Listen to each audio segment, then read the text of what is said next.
A co macie się obok do nas? Co? Dzień dobry Państwu. Na podstawie artykułu 20 ust. 1 ustawy z dnia 8 marca 1990 roku o samorządzie gminnym otwieram obrady 42. zwyczajnej sesji Rady Gminy. Stwierdzam, że na 15 wybranych radnych obecnych jest 15, co stanowi niezbędne kworum do podejmowania prawomocnych uchwał. Obrady są rejestrowane za pomocą urządzeń nagrywających i uczestnicząc w sesji wyrażacie Państwo zgodę na przetwarzanie i upublicznianie swoich danych osobowych. Zachęcam osoby oglądające sesję w internecie do zadawania na bieżąco pytań dotyczących spraw poruszanych na obradach. Można to zrobić za pośrednictwem czatu dostępnego po zalogowaniu się w serwisie YouTube. Witam serdecznie wszystkich radnych w imieniu własnym radnych. Witam naszych gości, panią Magdalenę Wójcik, wójta gminy Mełgiew.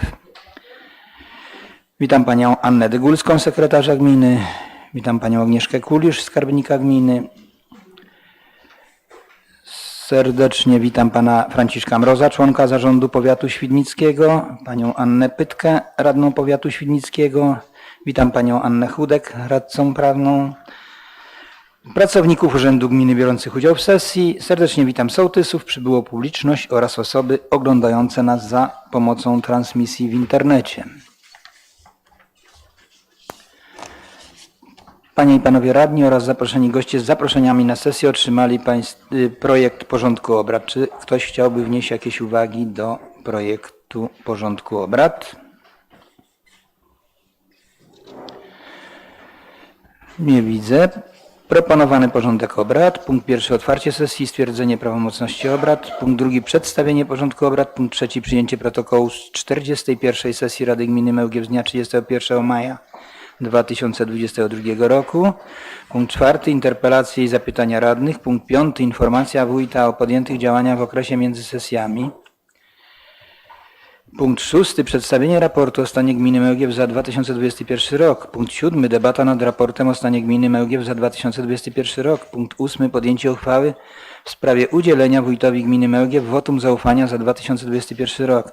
Punkt dziewiąty przedstawienie i rozpatrzenie sprawozdania finansowego wójta gminy Mełgiew z wykonania budżetu gminy za 2021 rok. Punkt 10. Przedstawienie sprawozdania rocznego z wykonania planu finansowego Gminnej Biblioteki Publicznej w Mełgiew za 2021 rok. Punkt 11. Przedstawienie sprawozdania rocznego z wykonania planu finansowego Gminnego Ośrodka Kultury w Mełgwi za 2021 rok.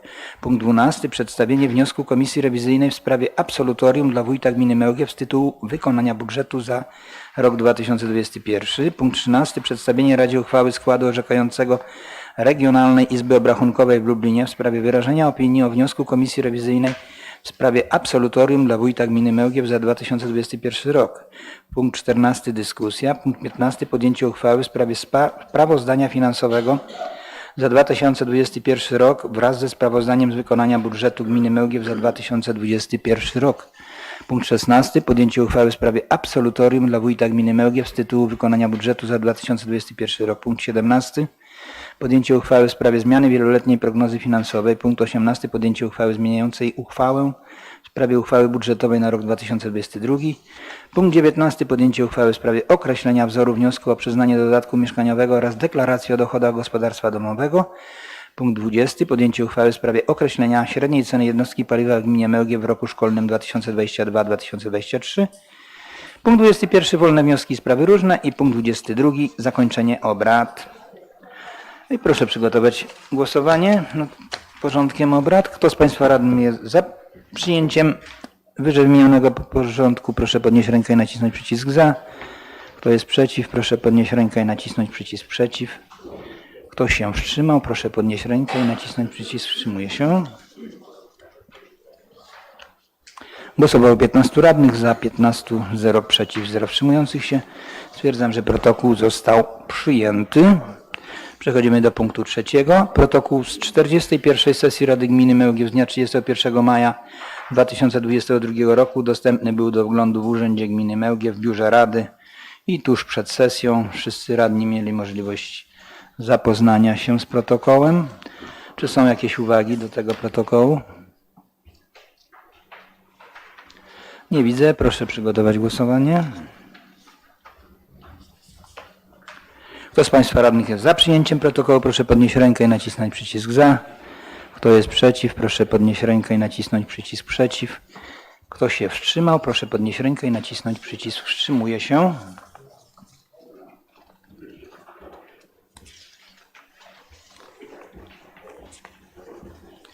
Głosowało 15 radnych, za 15, przeciw 0, wstrzymujących się 0. Stwierdzam, że protokół został przez radnych przyjęty. Przechodzimy do punktu 4. Interpelacje i zapytania. Nie wpłynęły do mnie żadne interpelacje. Przechodzimy do punktu 5. Proszę Panią Magdalenę Wójcik, wójta gminy Mełgiew, o przedstawienie informacji o podjętych działaniach w okresie między sesjami. Szanowny Panie Przewodniczący, Szanowni Państwo Radni, Szanowni Goście, Szanowni Sołtysi, przedstawię Państwu informacje dotyczących działań podjętych pomiędzy sesjami, czyli od 1 czerwca do dnia dzisiejszego. Zacznę standardowo od zakresu zamówień publicznych. I tak gmina Mełgiew rozstrzygnęła postępowanie pod nazwą Przebudowa drogi gminnej nr 1053/30L w miejscowości Krzesimów i dotyczy to jest drugi ogłoszony przetarg, ale tym razem rozstrzygnęliśmy go i w dniu jutrzejszym zostanie podpisana umowa z firmą Przedsiębiorstwo Robót Drogowych Lubartów S.A. na kwotę 1 020 609 zł 31 groszy na wykonanie tych prac. Wykonawca jest zobowiązany wykonać zamówienie w terminie do 100 dni kalendarzowych od daty podpisania umowy. Zadanie to obejmuje w szczególności przebudowę drogi gminnej w miejscowości Krzesimów na odcinku o długości 995 metrów, przebudowę przepustów na rowach melioracyjnych, a także wykonanie pobocza ulepszonego z Kruszywa. Inwestycja jest współfinansowana ze środków z Rządowego Funduszu Rozwoju Dróg. Ogłosiliśmy również postępowanie pod nazwą Remont drogi wewnętrznej ulicy Nadłącznej w miejscowości Mełgiew wraz z budową 2 miejsc postojowych na potrzeby mobilnych punktów pobrań COVID-19. W dniu 22 czerwca dokonano otwarcia 3 złożonych ofert. Na chwilę obecną trwa procedura badania i oceny dokumentów. Zadanie to obejmuje wykonanie jezdni asfaltowej z poboczami ulepszonymi kruszywem, a także w ramach utwardzenia terenu 2 place postojowe oraz przedłużenie dojścia do stadionu. Zadanie jest współfinansowane z konkursu Rosnąca Odporność ze środków Funduszu Przeciwdziałania COVID-19. Proszę Państwa, jesteśmy już w fazie końcowej i chcielibyśmy w dniu dzisiejszym lub w dniu jutrzejszym jeszcze po domówieniach, tak naprawdę w dniu dzisiejszym z radnymi i z sołectwem Janówek, chcielibyśmy ogłosić postępowanie przebudowa i termomodernizacja remiz oświetlicy w Janówku. Inwestycja ta obejmuje w szczególności wykonanie docieplenia budynku, rozbiórkę istniejącego dachu oraz wykonanie nowej konstrukcji dachu wraz z pokryciem. Oczywiście tam są i instalacje wewnętrzne, jak sanitarne, elektryczne, jest wzmocnienie stropu, tynki w środku, także bardzo duża inwestycja. Zadanie to jest współfinansowane ze środków Unii Europejskiej, z Europejskiego Funduszu Rozwoju Regionalnego i budżetu państwa w ramach Regionalnego Programu Operacyjnego Województwa Lubelskiego, ale wiele elementów jest niekwalifikowalnych, tak jak na przykład strop, tak jak na przykład dach. To są elementy, które nie są kosztami kwalifikowalnymi i leżą tylko i wyłącznie po naszej stronie. Wartości kosztorysowe są bardzo wysokie i dlatego dziś zastanawiamy się nad tą inwestycją. W najbliższym czasie również zostanie ogłoszone postępowanie rozbudowa drogi gminnej ulicy Skośnej w miejscowości Nowy Krępiec. Zakres rzeczowy inwestycji obejmuje budowę nowej konstrukcji jezdni skośnej oraz wylotów dróg bocznych, budowę ścieżki pieszo-rowerowej, budowę chodników, budowę oświetlenia, budowę sieci kanalizacji deszczowej oraz kanału technologicznego, wykonanie zieleńców. Zadanie jest współfinansowane ze środków Rządowego Funduszu Inwestycji Lokalnych i to postępowanie chcielibyśmy ogłosić w piątek lub w poniedziałek. Jesteśmy już na tyle gotowi z dokumentami, że ta inwestycja już będzie w etapie ogłoszenia. Ponadto w przygotowaniu jest także zamówienie, dostawa i montaż kotłów na biomasę w gminie Mełgiew. Jest to już drugi przetarg dotyczący OZE, dlatego że mamy jeszcze możliwości i mamy chętnych na piece na pellet, więc to zamówienie również będzie ogłoszone w najbliższych tygodniach, a pracujemy nad tym zamówieniem. Także w najbliższych 2 tygodniach ogłosimy przetarg na odbieranie i zagospodarowanie odpadów komunalnych z nieruchomości, na których zamieszkują mieszkańcy położonych w granicach administracyjnych gminy Mełgiew oraz z PSZOK-u. Obecna umowa z wykonawcą zawarta jest do 31 sierpnia 2022 roku. Proszę Państwa, jeżeli chodzi o zakres już realizacji, byliśmy również z komisją komunalną na objeździe i obejrzeliśmy wiele rzeczy, ale tu należy podkreślić, że realizujemy roboty budowlane w zakresie zadania rewitalizacja parku w Nowym Krępcu. Wartość umowna to 3 862 200 zł. Dofinansowanie jest z Polskiego Ładu 3 150 000. Sami sprawdziliśmy już naocznie, są już budowane chodniki i dojścia, są już wykonywane prace na obiektach budowlanych, także zaawansowanie jest, cały czas praca trwa, są też prace wykonywane na samym zbiorniku. Zlecone zostały również operaty wodnoprawne na potrzeby pozwolenia wodnoprawnego dla nowych studni, które już są wykonane, ale te operaty są niezbędne do tego, żeby studnię uruchomić i tu chodzi o studnię w Podzamczu i o studnię w Nowym Krępcu. Trwają prace drogowe w zakresie przebudowy ulicy Wyspiańskiego oraz łącznika do ulicy Spokojnej w miejscowości Krępiec. Prowadzone są roboty ziemne oraz zabezpieczenie infrastruktury podziemnej, czyli kolizje. W tym momencie są w tym zakresie prace prowadzone. I ta inwestycja jest współfinansowana ze środków Rządowego Funduszu Rozwoju Dróg.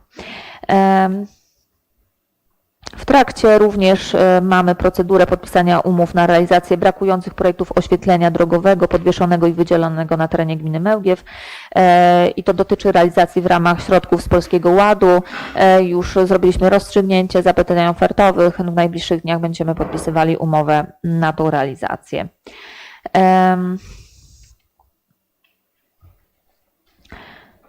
Ważną informacją jest też prowadzenie naszej inwestycji dotyczącej fotowoltaiki. Wszyscy mieszkańcy, którzy są w projekcie, otrzymali od nas SMS-y po spotkaniu z wykonawcą.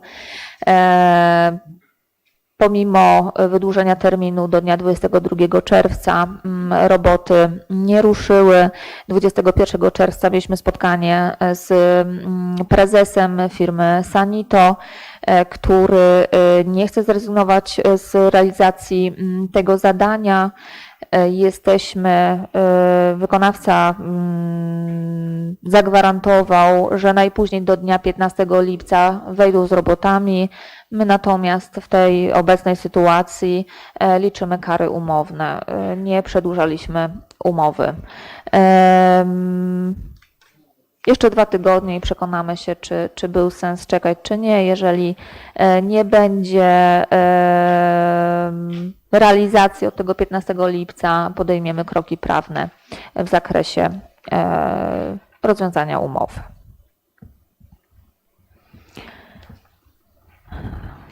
Szanowni Państwo,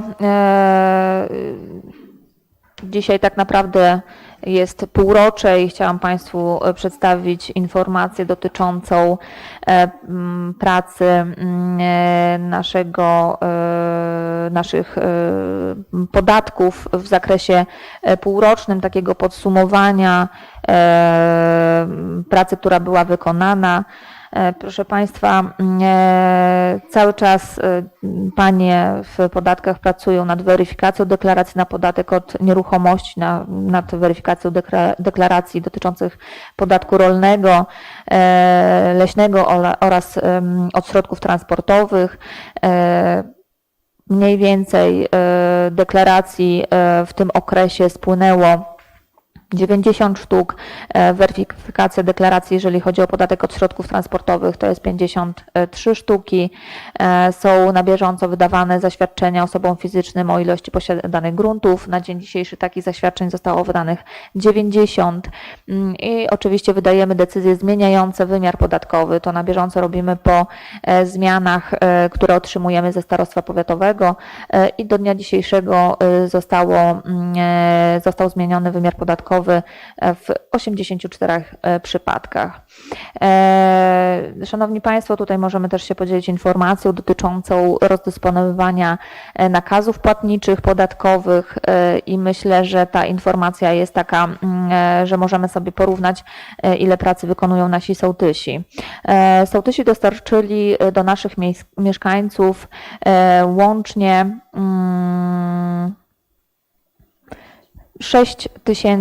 ponad 6,5 tysiąca nakazów podatkowych do naszych mieszkańców. Jeżeli chodzi o drogę pocztową, to nakazów wysłaliśmy 926 sztuk z pierwszego rejonu i 922 z drugiego rejonu, bo taki mamy podział, czyli razem pocztą poszło 1848 nakazów. Gońcy, którzy mają swój obręb świdnicki, nakazów dostarczyli 1628 sztuk. Tak mniej więcej to się układa. Szanowni Państwo, myślę, że dzisiaj o zadłużeniach podatkowych i ściągalności nie będę mówić, ale faktycznie, jeżeli będziecie Państwo takiej potrzebowali informacji, jak najbardziej ją przekażę. Cały czas realizujemy, wystawiamy tytuły wykonawcze. Również były wystawiane wezwania za opłaty za wodę.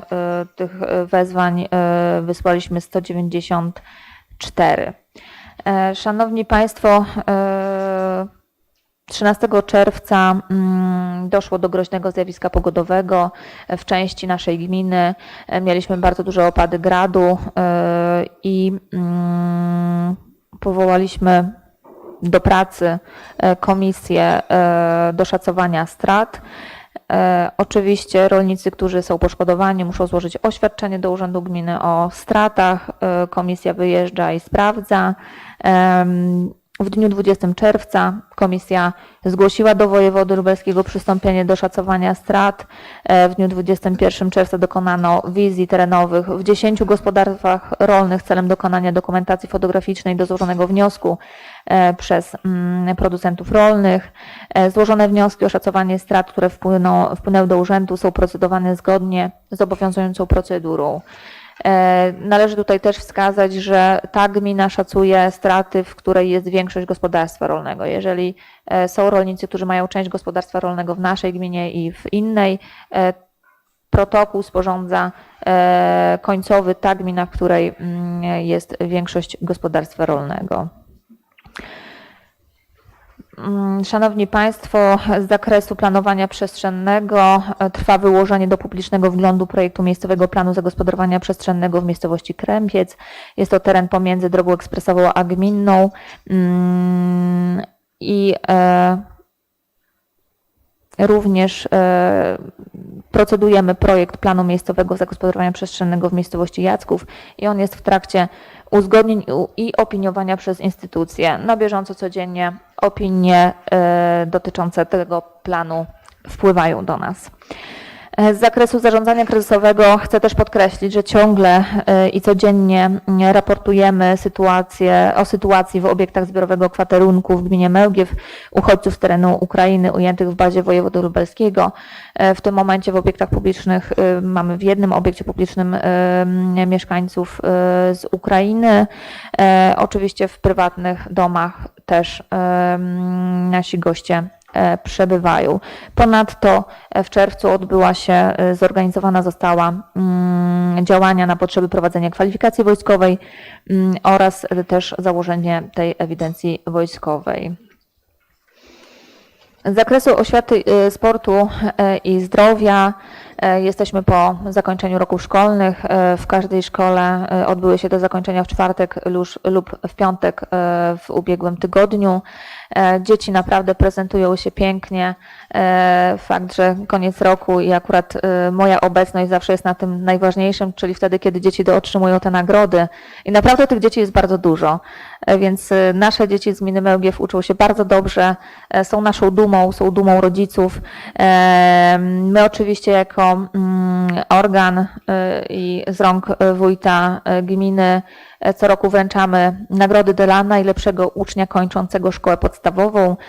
I tak w roku szkolnym 2021-2022 nagrody zostały przekazane dla Kamili Piekarczyk ze Szkoły Podstawowej w Jackowie, dla Julii Dziurawiec ze Szkoły Podstawowej w Dominowie, dla Alicji Banach ze Szkoły Podstawowej w Mełgwi, dla Bartosza Załogi ze Szkoły Podstawowej w Mełgwi, dla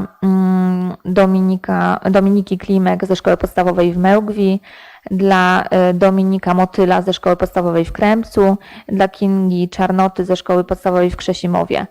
W Mełgwi mamy 3 klasy 8, co też jest ewenementem.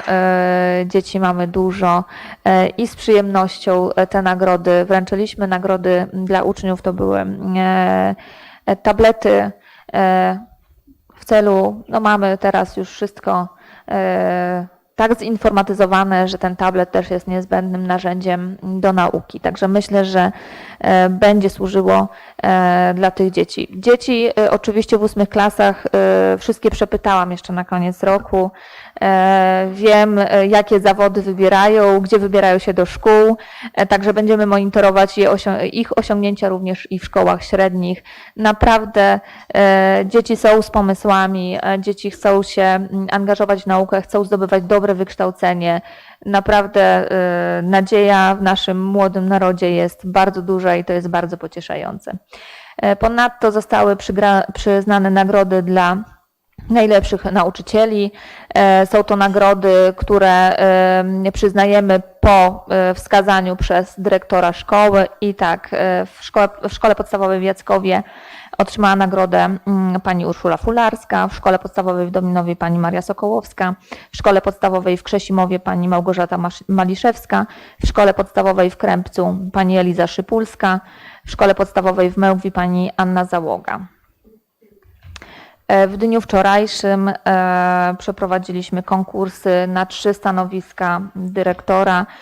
Komisja składała się z 12 osób, w tym przedstawicieli kuratorium, przedstawicieli organu, przedstawicieli Rady Pedagogicznej, przedstawicieli Rady Rodziców oraz związków zawodowych.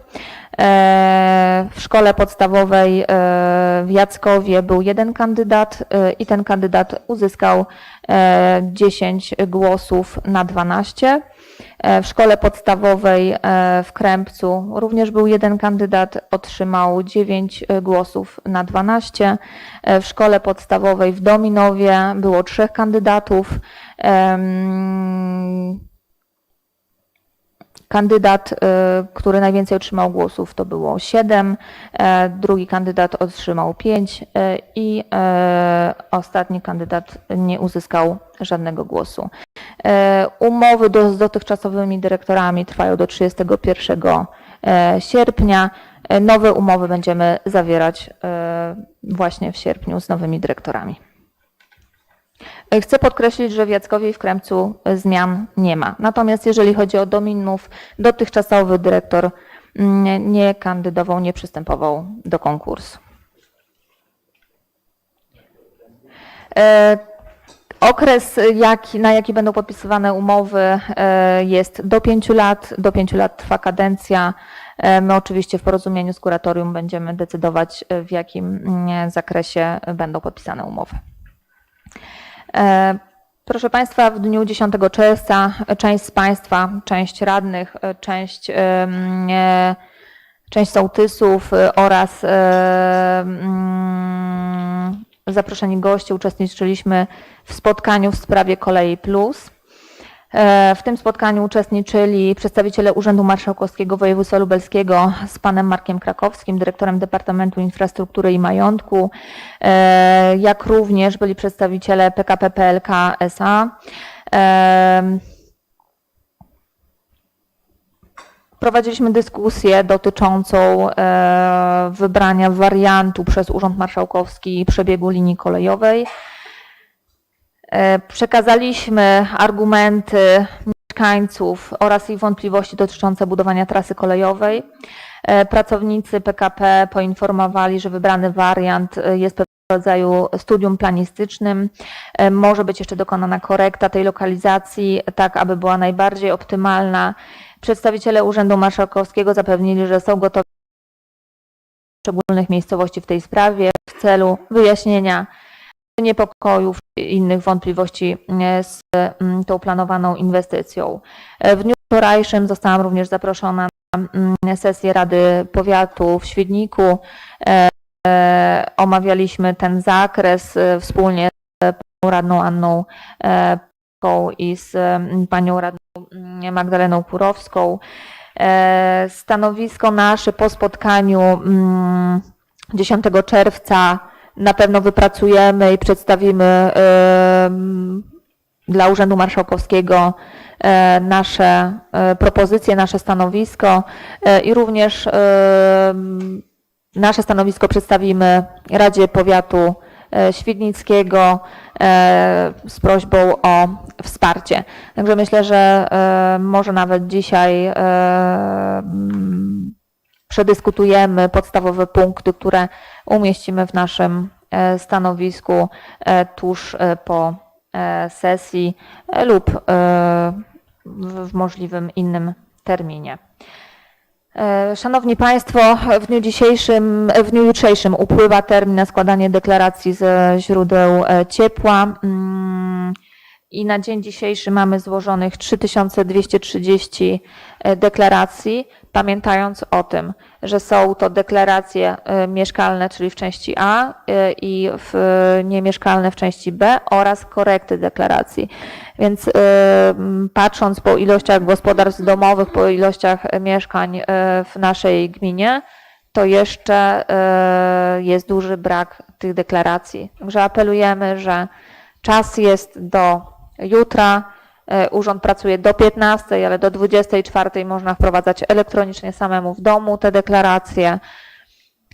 Ewentualnie można również przesłać do nas drogą elektroniczną. My na pewno te deklaracje wprowadzimy. Także prosimy o to, żeby ten obowiązek był zrealizowany. Szanowni Państwo, jeżeli są pytania, bardzo proszę do mojej przekazanej informacji. Dziękuję. Dziękuję Pani Wójt. Proszę Pan Radny Szewczak.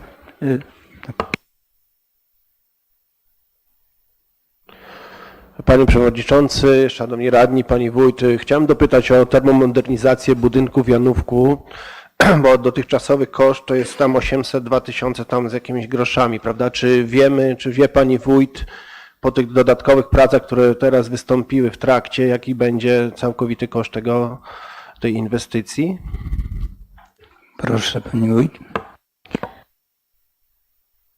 Szanowni Państwo, tak, wiem jaki to jest koszt, tylko pamiętajmy, że jesteśmy przed fazą ogłoszenia przetargu. My do przetargu dajemy tylko przedmiar, czyli zakres ilościowy. No chcielibyśmy, żeby tutaj ta informacja, chociaż zawsze jest do sprawdzenia, bo przecież my zanim umowę podpiszemy, też musimy ewentualnie dokonać zmiany w budżecie, ale myślę, że tą informacją podzielę się z Państwem już nie na wizji, a jeżeli będą dokonane zmiany w budżecie, to przedstawimy Państwu projekt zmiany w budżecie i wtedy już oficjalnie każdy będzie mógł zobaczyć tą informację. Dobrze? Dobrze, dziękuję. Czy ktoś z Państwa radnych, sołtysów chciałby zabrać głos?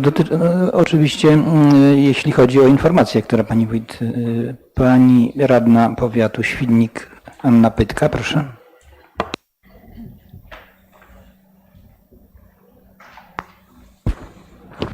Szanowni Państwo, w dniu dzisiejszym Odebrałam odpowiedź od przewodniczącego Sejmiku Województwa Lubelskiego pana Jerzego Szwaja.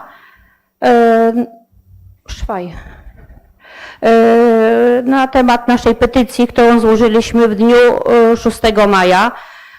I działając na podstawie artykułu 13 ustęp 1 ustawy o petycjach z dnia 11 lipca 2014 roku informuję, że w dniu 22 czerwca 2022 Sejmik Województwa Lubelskiego podjął uchwałę w sprawie rozpatrzenia wniesionej przez panią petycji przeciwko budowie linii kolejowej Lublin-Łęczna-Bogdanka przez miejscowości Franciszków, Jacków, Janowice, Trzyszkowice, Krzesimów w ramach programu Kolej Plus i postanowił nie uwzględniać żądania zawartego w petycji. W załączeniu przekazuję uchwałę Sejmiku Województwa wraz z uzasadnieniem. Tak, ja sobie pozwolę przeczytać to uzasadnienie. W dniu 6 maja 2022 roku pani Anna Pytka złożyła petycję przeciwko budowie linii kolejowej Lublin-Łęczna-Bogdanka przez miejscowości Franciszków, Jacków, Janowice, Trzyszkowice, Krzesimów w ramach programu Kolej Plus. Województwo lubelskie zgłosiło do programu uzupełnienia lokalnej i regionalnej infrastruktury kolejowej Kolej Plus do 2028 roku ustanowionego uchwałą Rady Ministrów nr 151 łamane przez 2019 z dnia 3 grudnia 2019 5 projektów, w tym projekt będący przedmiotem petycji pod nazwą Utworzenie połączenia kolejowego Lublin-Łęczna-LW-Bogdanka. Jest to projekt w zakresie liniowej infrastruktury kolejowej, którego zasadniczym celem jest budowa nowej linii kolejowej zapewniającej połączenie Lublina z Łęczną i kopalnią węgla kamiennego LW Bogdanka. Nowa linia kolejowa będzie mogła służyć także przewozom towarowym na potrzeby zakładów zlokalizowanych w jej sąsiedztwie. Na nowej zelektryfikowanej linii przewiduje się uzyskiwanie prędkości do 120 km na godzinę.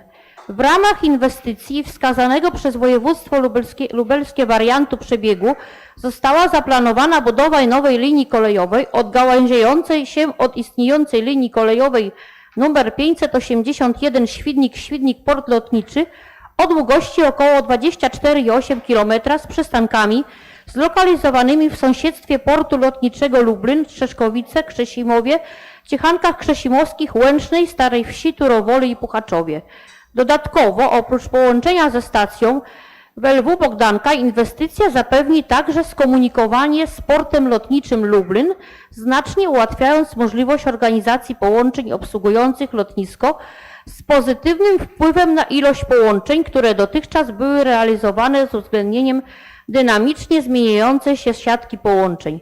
Uruchomione po oddaniu do użytku nowo powstałej linii pasażerskie połączenia kolejowe pozwolą zoptymalizować ruch kolejowy w tej części województwa, który przy okazji obsługi potoków pasażerskich z powiatu łęczyńskiego i świdnickiego pozwoli na optymalizację obsługi transportowej portu lotniczego Lublin.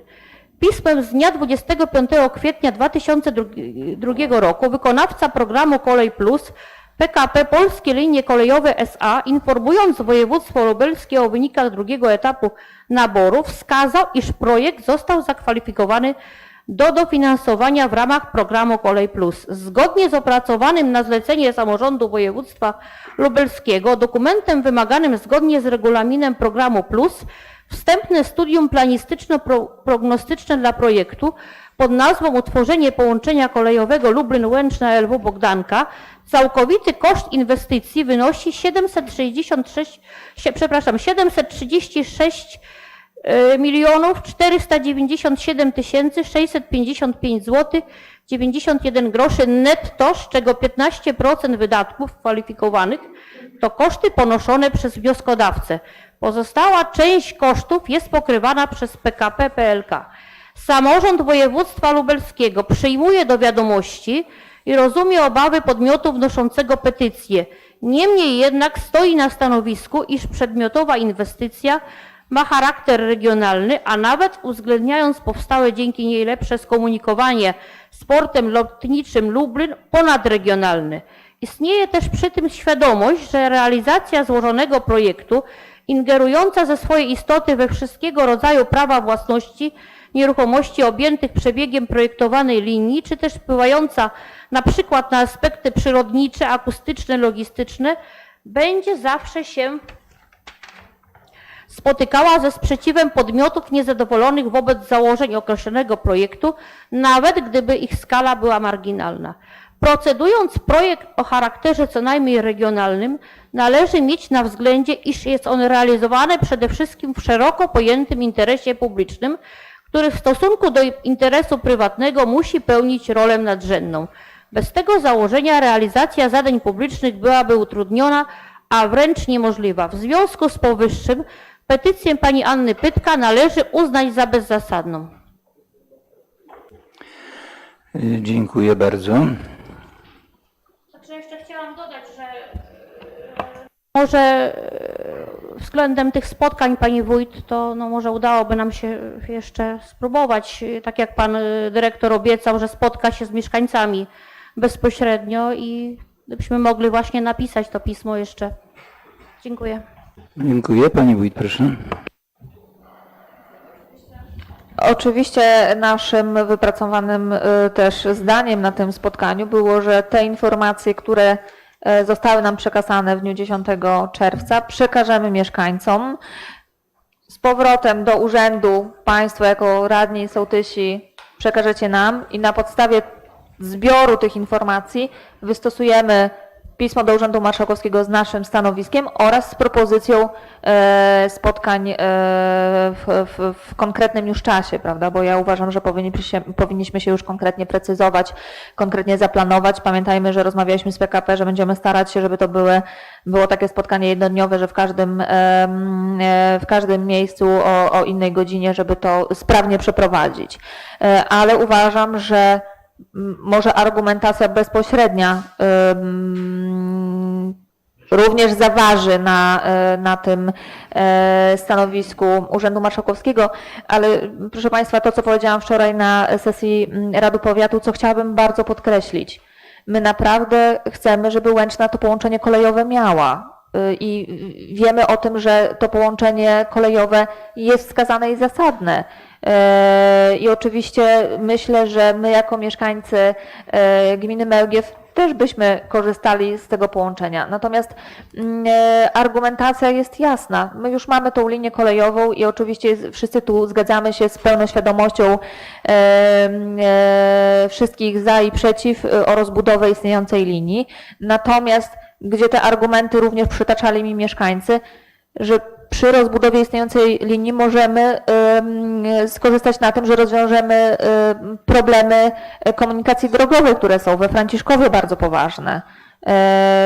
Tu na spotkaniu panowie z PKP powiedzieli, że są 2 wiadukty zaplanowane, no to zróbmy te 2 wiadukty na istniejącej linii, co byłoby rewelacyjnym rozwiązaniem dla naszej gminy, gdzie ta kolizja byłaby zlikwidowana. I na pewno te ponad 700 milionów myślę, że mogłoby wystarczyć na ten cel, bo tu jest taki odcinek duży już zrealizowanej linii. I to są argumenty naszych mieszkańców, którzy my jesteśmy tutaj wszyscy w obowiązku przekazywać.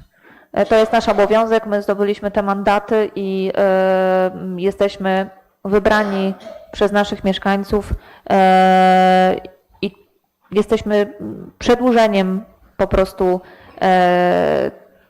zdania naszych mieszkańców, musimy przekazywać te słowa. Do tego jesteśmy tutaj wybrani, powołani i chcemy jak najlepiej wykonywać nasze obowiązki. Oczywiście jesteśmy też po to, żeby te informacje z drugiej strony przekazywać, prawda?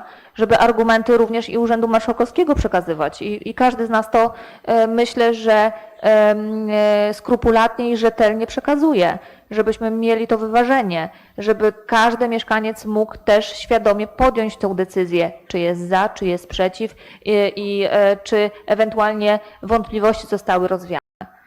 To jest nasza rola. Nie tylko mieszkańca, ale również i argumenty czy Urzędu Marszałkowskiego, czy PKP również przekazywać. I myślę, że to wypełniamy w sposób bardzo dobry, bo rozmawiamy o tym, dyskutujemy i to jest najważniejsze, rozmowa. Myślę, że będziemy kontynuować nasze działania, że tego nie zaniechamy.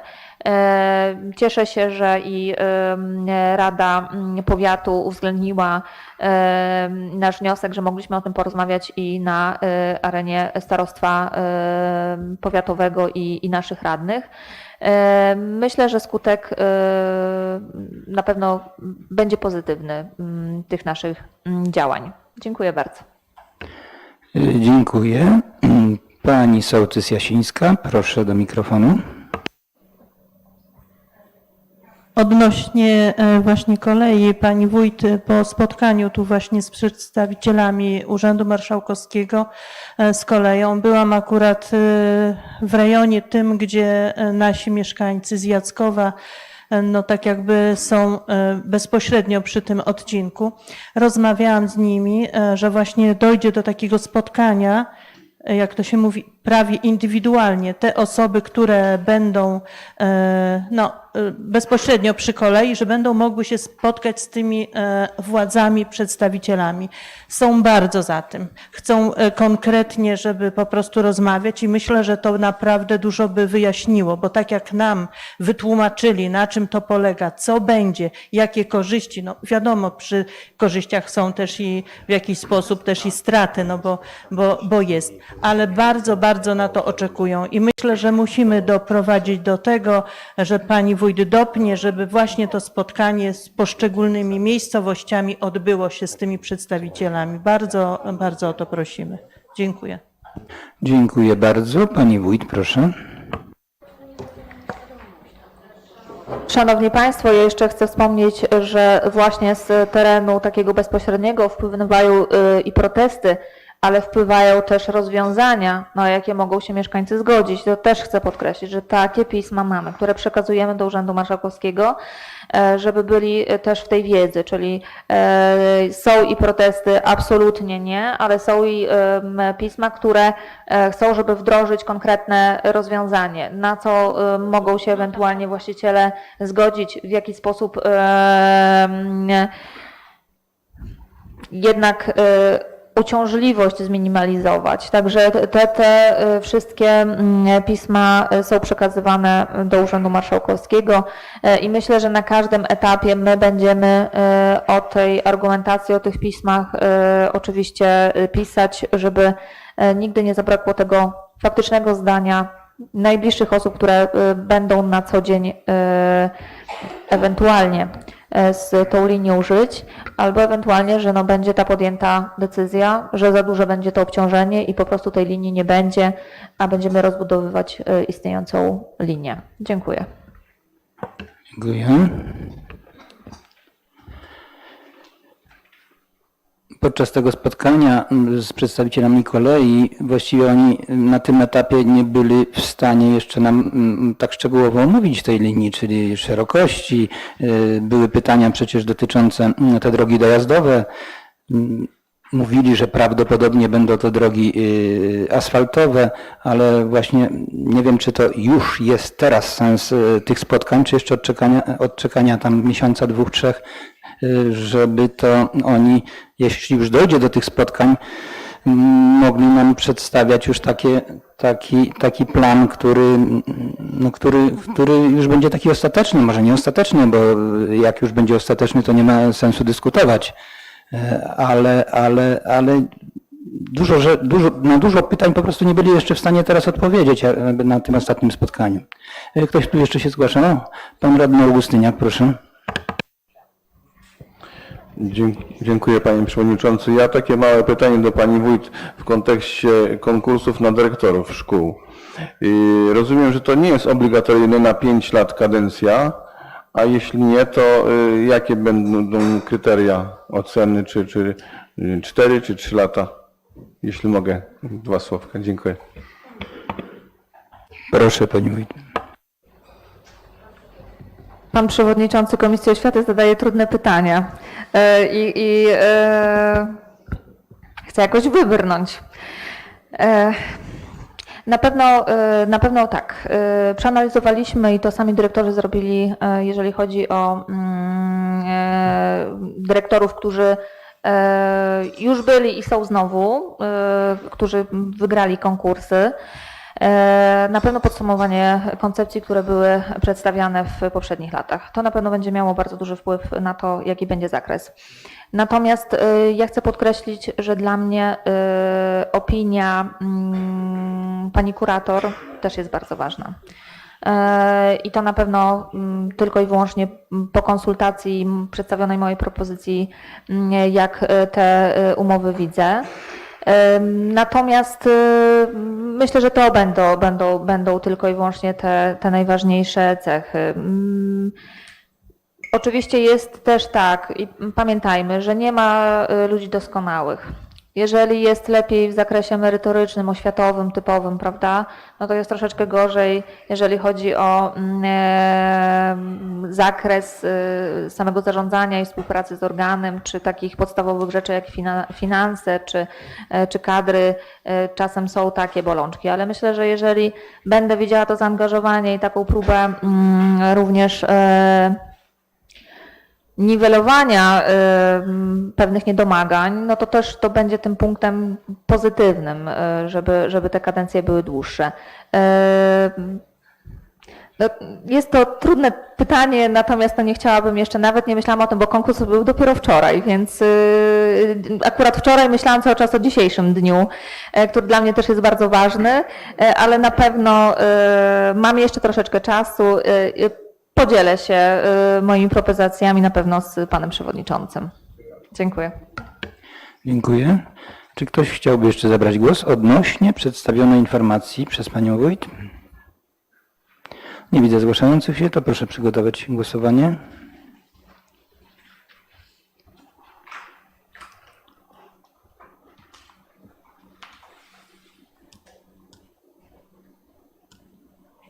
Kto z państwa radnych jest za przyjęciem informacji, proszę podnieść rękę i nacisnąć przycisk za. Kto jest przeciw, proszę podnieść rękę i nacisnąć przycisk przeciw. Kto się wstrzymał, proszę podnieść rękę i nacisnąć przycisk wstrzymuje się.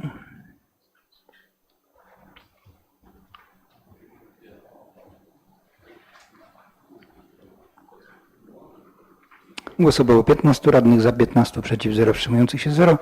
Stwierdzam, że informacja została przez radnych przyjęta. Przechodzimy do punktu 6 porządku obrad. Raport o stanie gminy za rok 2021. Radni otrzymali w materiałach na sesję. Proszę panią Magdalenę Wójcik, wójta gminy Mełgiew, o omówienie tego dokumentu.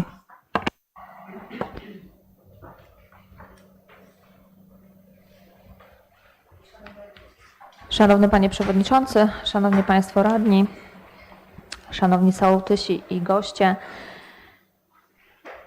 Raport o stanie gminy Mełgiew za 2021 rok został opracowany na podstawie artykułu 28aa ust. 1 ustawy z dnia 8 marca 1990 roku o samorządzie gminnym. Został on zawarty w państwa materiałach. Myślę, że każdy z państwa przeanalizował ten raport, a jeżeli mieszkańcy chcieliby się zapoznać, jest on już dostępny na Biuletynie Informacji Publicznej Gminy Mełgiew. Zachęcam do zapoznania się, zawsze porównujemy rok do roku. Jest to dosyć trudne, bo ta motywacja jest bardzo duża, żeby zawsze wszystko, co jest możliwe, żeby było lepsze, żeby jednak nigdy nie było żadnych spadków. Szanowni Państwo, nasz raport składa się z 23 elementów. Pierwszy to jest opis i demografia, drugi to są władze gminy, trzeci realizacja polityk, programów i strategii, czwarty finanse gminy Mełgiew, piąty stan mienia komunalnego, szósty infrastruktura drogowa, siódmy ochrona środowiska, ósmy rolnictwo, dziewiąty zezwolenia na sprzedaż napojów alkoholowych, 10. Działalność gospodarcza, 11. Gospodarka odpadami komunalnymi, 12. Sieć wodociągowa, gazowa i cieplna, energetyczna i telekomunikacyjna, 13. Edukacja, 14. Projekty współfinansowane ze środków zewnętrznych realizowane przez gminę Mełgiew w 2021 roku, 15. Fundusz Sołecki, 16. Ośrodek Pomocy Społecznej w Mełgwi, 17. Kultury, 18. Biblioteki, 19. Ochotnicze Straże Pożarne, 20. Współpraca Gminy Mełgiew z organizacjami pozarządowymi, 21. Gminne Przedsiębiorstwo Komunalne Mełgiew Spółka ZOO, 22. Zabytki w gminie Mełgiew i 23. Informacja o stanie bezpieczeństwa i porządku publicznego na terenie gminy Mełgiew. Szanowni Państwo, ja z tych tematów nie omówię Państwu wszystkiego, ale wybrałam te, które chciałabym, żeby Państwo na to zwrócili uwagę. Raport o stanie gminy Mełgiew za rok 2021 obejmuje podsumowanie działalności wójta, w szczególności realizację polityk, programów, strategii, uchwał Rady Gminy oraz innych działań podejmowanych na rzecz mieszkańców. Rok 2021 to kolejny rok, w którym musieliśmy funkcjonować z ograniczeniami wynikającymi z pandemii koronawirusa SARS-CoV-2. Trwający od 20 marca 2020 roku stan epidemii wpłynął na funkcjonowanie całego społeczeństwa. Jej skutki będą długofalowe i dotyczyć będą gospodarki i rynku pracy, życia społecznego, kulturalnego, a także rodzin, które funkcjonują dzisiaj w zupełnie innych realiach. Okresowo obowiązywały czasowe ograniczenia funkcjonowania Urzędu Gminy Mełgiew. Kontakt osobisty z pracownikami był możliwy po wcześniejszym umówieniu wizyty w urzędzie z zachowaniem zasad bezpieczeństwa, maseczki, dezynfekcja, dystans. Preferowanymi formami kontaktu była jednak forma elektroniczna za pośrednictwem ePUAP lub poczty elektronicznej. Szkolenia, spotkania i konferencje odbywały się głównie z wykorzystaniem elektronicznych platform komunikacyjnych online. Urząd Gminy Mełgiew oraz jednostki organizacyjne stosowały procedury pracy zdalnej w celu zapewnienia bezpieczeństwa pracowników i realizacji zadań, a także pogodzenia obowiązków zawodowych z obowiązkami rodzinnymi i opieka nad dziećmi. Urząd Gminy Mełgiew oraz Ośrodek Pomocy Społecznej wykonywał dodatkowe zadania związane z zabezpieczeniem potrzeb mieszkańców w czasie epidemii COVID-19. Między innymi pomoc osobom przebywającym na kwarantannie i zaopatrzenie ich w artykuły spożywcze, dowóz posiłków seniorom oraz osobom niepełnosprawnym, przekazywanie danych i wykonywanie wielu nowych obowiązków sprawozdawczych, zakupienie przez gminę i rozdysponowanie wśród mieszkańców maseczek przy pomocy naszych niezawodnych ochotniczych straży pożarnych. Wprowadzone obostrzenia spowodowały, że działalność niektórych jednostek organizacyjnych uległa czasowemu zawieszeniu, ograniczeniu lub też zmienił się sposób ich funkcjonowania. Praca zdalna, nauka zdalna w szkołach. Wprowadzane ograniczenia nie wpłynęły na jakość wykonywanych usług i realizację zaplanowanych działań, dzięki czemu możemy obserwować dalszy rozwój gminy Mełgiew. Szanowni Państwo, to dla Pana Przewodniczącego specjalnie demografia. Na dzień 31 grudnia 2021 roku w gminie Mełgiew według ewidencji ludności zameldowanych było o 105 osób więcej w stosunku do 2020 roku i ze stanu meldunkowego mamy 9970 osób, natomiast według Urzędu Statystycznego, ale pamiętajmy, że osób zamieszkałych, czyli nie zameldowanych, tylko zamieszkałych, jest 10 082 osoby. Jest to wzrost o 27,7%. Także mamy się czym poszczycić. Jesteśmy atrakcyjną gminą i myślę, że wszystkie procedury, które wdrażamy, czyli niezwiększanie podatków, wpływa na to, że jesteśmy bardzo atrakcyjni, rozwijamy się, nasza infrastruktura cały czas podlega modernizacji, budujemy wiele nowych dróg, jednak to jest wszystko wpływa na to, że ta atrakcyjność jest większa. A ponadto na pewno położenie, które mamy naszej gminy Mełgiew, jest na pewno dobre, a my próbujmy dalej wykorzystywać to jak najlepiej. Szanowni Państwo, w 2021 roku odbył się powszechny spis ludności i mieszkań.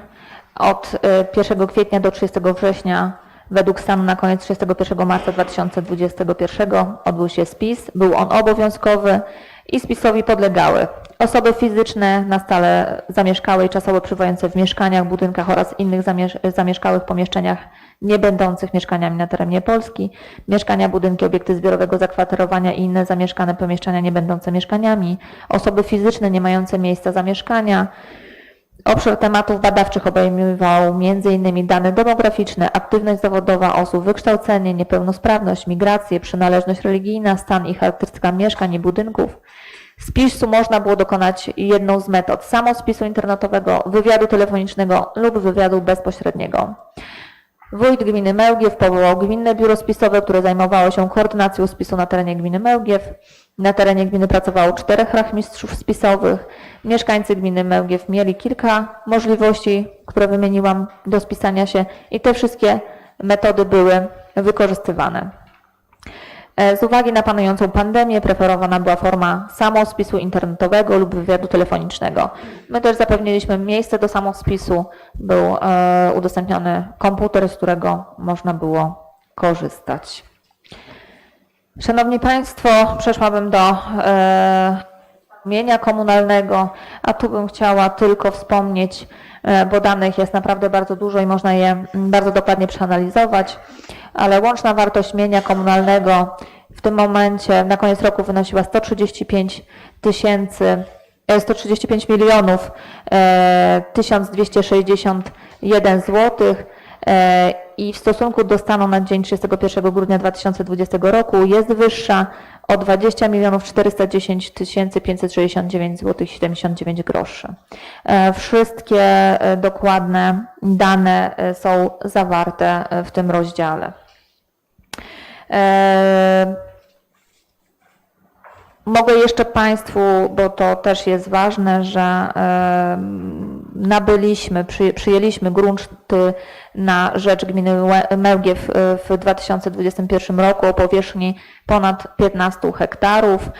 Dotyczyło to głównie dróg publicznych.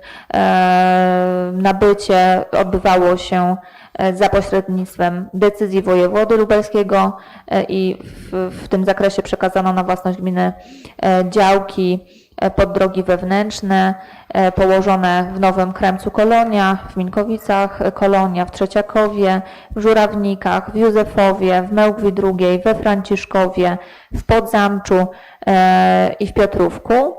W wyniku podziałów geodezyjnych dokonanych na wniosek właścicieli nieruchomości na własność gminy przeszły następujące działki i one były przeznaczone pod drogi publiczne w obrębie Krępiec, Nowy Krępiec, Franciszków, Piotrówek, Minkowice, Kolonia, Minkowice, a także zakupywaliśmy działki na własność gminy położone w Krępcu, we Franciszkowie, w Nowym Krępcu, w Mełgwi I i dużą część też zakupiliśmy pod ulicę Skośną w Nowym Krępcu. Dokonywaliśmy również korektę powierzchni działki położonej w obrębie Mełgiew 1, w wyniku której powierzchnia zwiększyła się o 27 metrów i korektę powierzchni działki 398 w Krępcu, która powiększyła się o 34 metry. W 2021 roku z mienia gminy zbyliśmy osobie fizycznej wyodrębnioną działkę położoną w Mełgwi I o powierzchni 127 metrów, z czego oczywiście otrzymaliśmy dochód. Było to około za te 127 metrów ponad 20 000 złotych brutto. W zakresie infrastruktury drogowej w tym punkcie wykonane dokumentacje w 2021 roku i wykonaliśmy dokumentację na rozbudowę ulicy Handlowej w miejscowości Mełgiew. Wartość tego projektu to ponad 38 000 złotych. Wykonaliśmy dokumentację projektową na potrzeby inwestycji pod nazwą budowa zielonego oświetlenia drogowego ulic Chabrowej, Fiołkowej, Rumiankowej i Jaśminowej w miejscowości Franciszków. Wartość tych projektów to 12 300 złotych. Również wykonaliśmy dokumentację rozbudowy, zleciliśmy do wykonania dokumentację do rozbudowy drogi gminnej nr 105531L ulicy Skośnej w miejscowości Nowy Krępiec. Wartość tej dokumentacji to 168 000 złotych. Opracowanie oczywiście było realizowane na przełomie roku 2021 i 2022. Wykonaliśmy dokumentację projektową na potrzeby inwestycji remont drogi wewnętrznej nr 218 ulica Chmielna w Nowym Krępcu. Wartość tej dokumentacji to 9102 zł. Wykonaliśmy dokumentację projektową na potrzeby inwestycji budowy wydzielonego oświetlenia drogowego drogi powiatowej nr 2104L, ulica Jarzębinowa w miejscowości Krępiec, od ulicy Szkolnej do węzła Krępiec. Wartość tej dokumentacji to 12 300 zł. Wykonaliśmy dokumentację projektową na potrzeby inwestycji budowy podwieszonego oświetlenia drogowego drogi wewnętrznej 762 w miejscowości Krzesimów. Wartość tego projektu to 4000 zł. Środki pochodziły z budżetu gminy w ramach środków z Funduszu Sołeckiego. Wykonaliśmy dokumentację projektową budowy wydzielonego oświetlenia drogowego drogi gminnej 105536 ulica Olimpijczyków w miejscowości Krępiec. Wartość projektu 14 145 zł w ramach również budżetu gminy w wydzielonej formie Funduszu Sołeckiego. Wykonaliśmy dokumentację budowy wydzielonego oświetlenia drogowego drogi wewnętrznej ulicy Polnej w Mełgwi. Wartość projektu to 7000 zł. Również środki pochodziły z budżetu gminy z wydzielonych środków Funduszu Sołeckiego. Wykonaliśmy dokumentację projektową na potrzeby inwestycji budowa odwodnienia w zakresie połączeń z drogą nr 2102L szkolna w miejscowości Franciszków. Wartość 25 338 zł. Również z wydzielonych środków z budżetu gminy w ramach Funduszu Sołeckiego. Dokończyliśmy zadanie w zakresie realizacji inwestycji pod nazwą budowa podwieszonego oświetlenia drogowego do istniejącej linii napowietrznej stacji Dominów 1 o wartości 8894 zł i 13 groszy. Ponadto w ramach Funduszu Sołeckiego zamontowaliśmy 7 sztuk lamp solarnych w Krępcu, Minkowicach, Jackowie oraz 1 sztuka lampy hybrydowej w Trzeciakowie. Zadanie realizowane było w ramach środków Funduszu Sołeckiego. Wartość ponad 74 000 zł. Dokończyliśmy również zadanie w zakresie budowy parkingu przy szkole podstawowej w Krępcu. Wartość 38 000 zł, ponad 38 000 zł i środki pochodziły z budżetu gminy w ramach wyodrębnionego Funduszu Sołeckiego.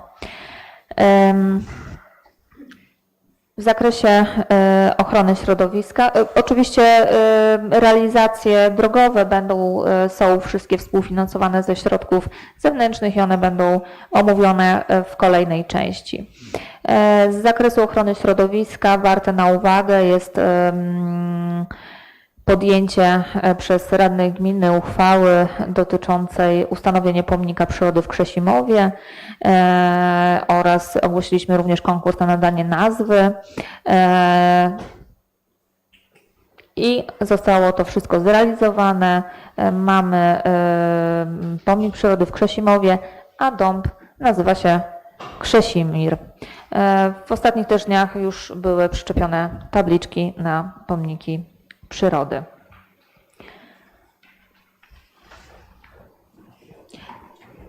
Szanowni Państwo, z zakresu odpadów komunalnych chciałabym podkreślić, że gmina Mełgiew w 2021 roku złożyła wniosek o środki z dotacji z programu usuwania odpadów z folii rolniczych, siatki i sznurka do owijania balotów, opakowań po nawozach i typu Big Bag, ogłoszonego przez Narodowy Fundusz Ochrony Środowiska i Gospodarki Wodnej w kwocie 37 500 zł. Oczywiście z tego wniosku my realizujemy go w tym roku, ale już w 2021 kolejny raz zablokowaliśmy te pieniądze dla naszych rolników. Z zakresu edukacji do sierpnia funkcjonowało w gminie Mełgiew 6 szkół podstawowych, a z dniem 31 sierpnia 2021 szkoła podstawowa imienia Henryka Sienkiewicza przestała funkcjonować. Należy tutaj podkreślić, że również w ubiegłym roku budynek został przekazany w użytkowanie Gminnemu Ośrodkowi Kultury i prężnie rozwija swoją działalność. We wrześniu 2021 roku naukę w tych szkołach rozpoczęło 599 uczniów w klasach 1-8 w szkołach podstawowych. W 2020 roku było to 608 uczniów, czyli mamy delikatny spadek, ale za to mieliśmy 175 wychowanków w oddziałach przedszkolnych, a w roku 2020 tylko 150. A także wzrost uczniów i tak jest duży. Koszty utrzymania szkół w 2021 roku wynosił prawie 2,5 miliona złotych, z czego kwota subwencji ogólnej wynosiła prawie 7,5 miliona złotych. Oczywiście dostajemy też subwencję wyrównawczą, ale to jest już na cele gminy. W 2021 roku wójt gminy Mełgiew przyznał stypendia motywacyjne za wyniki w nauce dla 55 uczennic i uczniów na łączną kwotę 49 400 zł. W 2020 roku 64 uczniów i uczennic otrzymało stypendia, a kwota to była 45 000 złotych. W 2021 roku złożyliśmy do wojewody lubelskiego 5 wniosków dla każdej szkoły podstawowej o udzielenie wsparcia finansowego na zakup nowoczesnych narzędzi wspierających odkrywania talentów i rozwijanie kompetencji przyszłości, takich jak współpraca, interdyscyplinarność, kreatywność, rozwiązywanie problemów w ramach programu Laboratoria Przyszłości, na które otrzymano dofinansowanie w wysokości 240 000 złotych. Również w 2021 roku zawnioskowano do Ministerstwa Edukacji i Nauki o dotację na organizację wycieczek szkolnych w ramach programu Ministerstwa Edukacji i Nauki Poznaj Polskę. Było to pierwszy taki nabór, na który gmina otrzymała dofinansowanie w wysokości 35 419 zł dla klas 1-3 wszystkich szkół podstawowych i klas 4-8 szkoły podstawowej w Dominowie. W 2021 roku zawnioskowano również do wojewody lubelskiego o udzielenie wsparcia finansowego i otrzymano dotację na zakup pomocy dydaktycznej w roku 2021 składany w ramach rządowego programu na lata 20-24 Aktywna Tablica na kwotę 70 000 zł dla szkoły podstawowej w Kremcu i szkoły podstawowej w Jackowie. Zakupiliśmy książki do bibliotek szkolnych w ramach programu wieloletniego pod nazwą Narodowy Program Rozwoju Czytelnictwa na lata 21-25 na kwotę 8 000 zł dla szkoły podstawowej w Jackowie i szkoły podstawowej w Krzesimowie. Dla obydwu programów gmina zagwarantowała 20% wkład własny. Ponadto kontynuowaliśmy programy Owoce w szkole i Mleko w szkole zapewniające dzieciom klas 1-3 owoce oraz mleko celem ukształtowania wśród dzieci trwałego nawyku spożywania zdrowej żywności.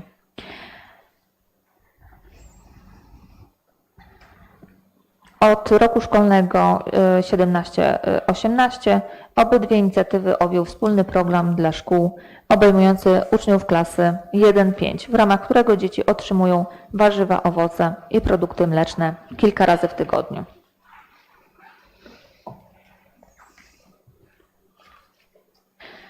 Szanowni Państwo, najszersza część raportu, na którym chciałabym się skupić, to są projekty współfinansowane ze środków zewnętrznych realizowane przez gminę Mełgiew w 2021 roku. Myślę, że jednym z ważniejszych projektów, które zrealizowaliśmy, to budowa sali gimnastyczno-sportowej przy Szkole Podstawowej imienia Marii Konopnickiej w Dominowie. Całkowity koszt inwestycji wyniósł 1 942 944 zł i 8 groszy. Dofinansowanie Ministerstwa Kultury, Dziedzictwa Narodowego i Sportu w ramach programu Sportowa Polska 2020 w wysokości 898 012 zł i 22 groszy. W listopadzie 2020 została podpisana umowa z Ministrem Kultury, Dziedzictwa Narodowego i Sportu. Rozpoczęcie i zakończenie prac nastąpiło w 2021 roku. Zakres inwestycji obejmował budowę sali gimnastycznej wraz z łącznikiem oraz wyposażenie w podstawowe urządzenia niezbędne do ćwiczeń na lekcjach wychowania fizycznego. M.in. ławki, drabinki gimnastyczne, drążki, materace, lina do wspinania, drabina sznurowa, równoważnia, kozioł, skrzynia, odskocznia, jak również tablice do koszykówki z obręczą, bramki z siatki, słupki do siatki z siatką. Za pomocą projektowanego łącznika szatnie i sanitariaty są skomunikowane z salą gimnastyczną. Powierzchnia użytkowa wybudowanego obiektu wynosi ponad 417 m2, a jego kubatura to ponad 3420 m3. Wysokość budynku to prawie 12 metrów. Gmina Mełgiew nowo wybudowaną salę gimnastyczną przekazała w użytkowanie Szkole Podstawowej imienia Marii Konopnickiej w Dominowie. Drugą bardzo ważną inwestycją współfinansowaną ze środków zewnętrznych to adaptacja budynku przy ulicy Kościelnej w Mełgi na samorządowy żłobek. Całkowity koszt inwestycji wraz z pierwszym wyposażeniem to kwota 975 000 złotych. Na realizację inwestycji gmina Mełgiew otrzymała dofinansowanie w ramach resortowego programu rozwoju instytucji opieki nad dziećmi w wieku do lat 3, Maluch Plus.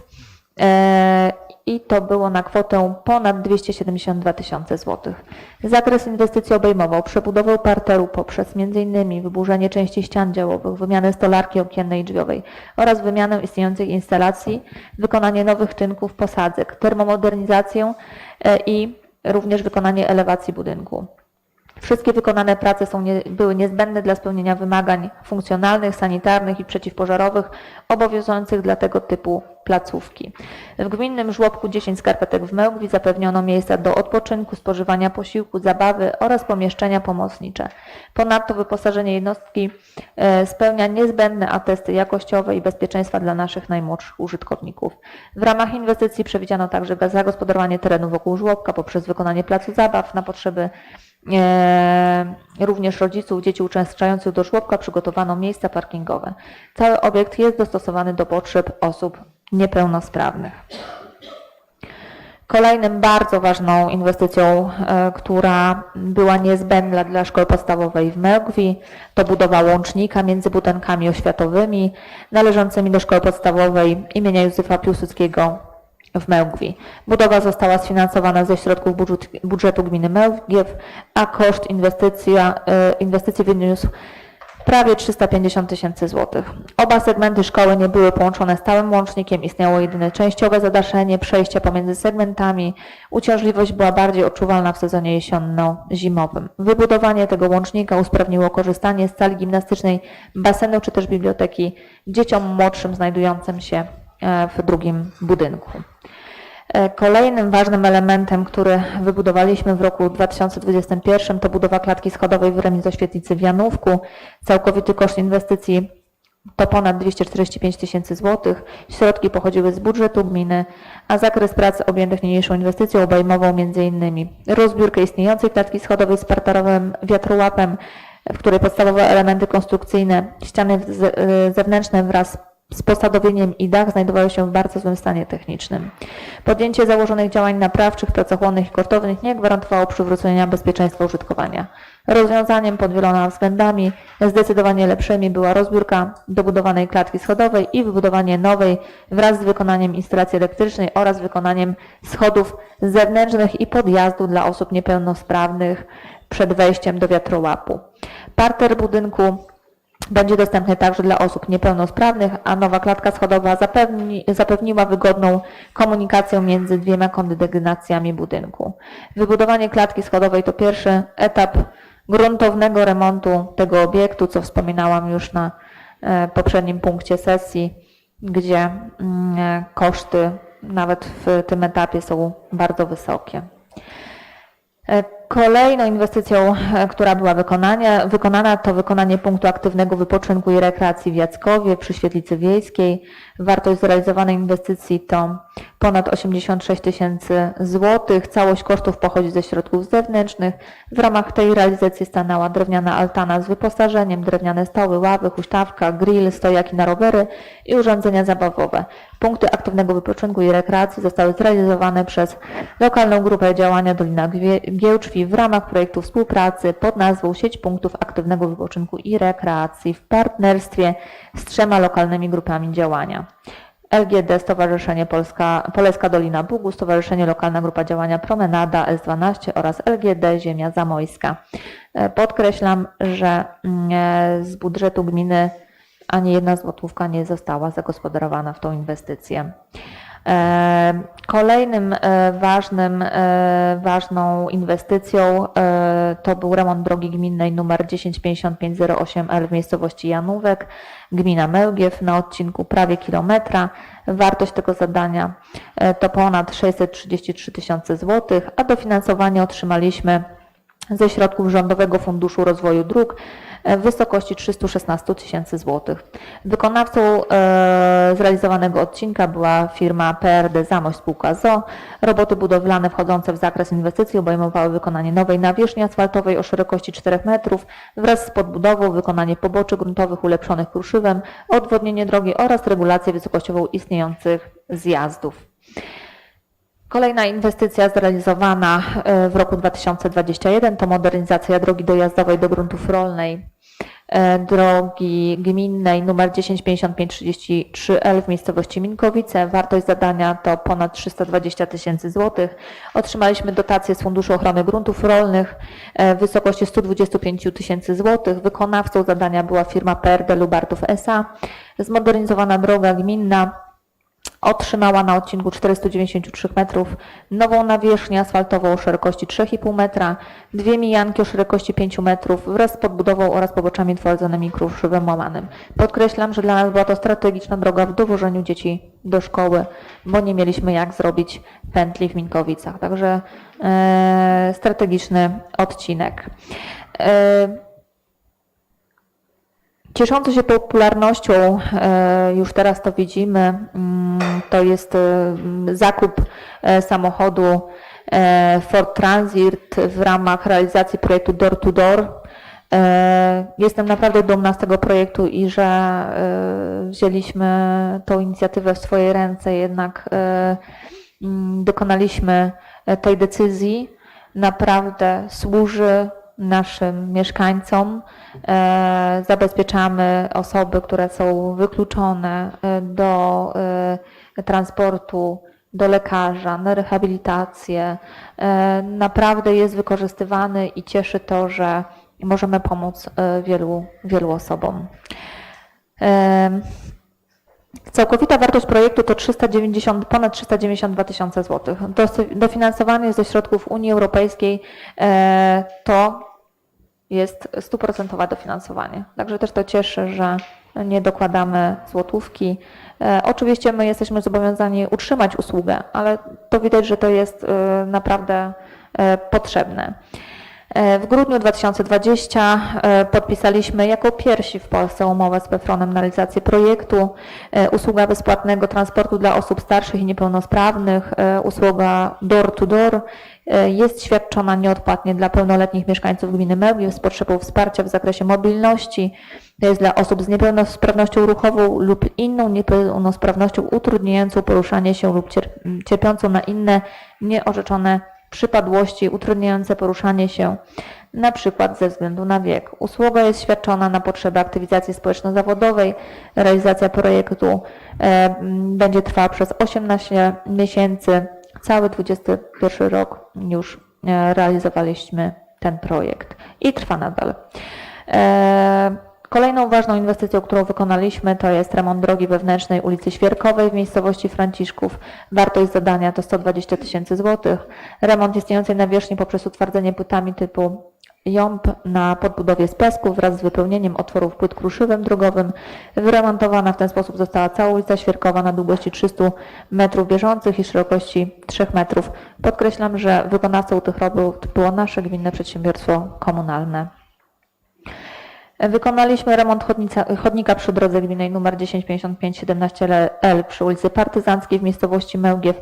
Wartość zadania to ponad 32 tysiące złotych.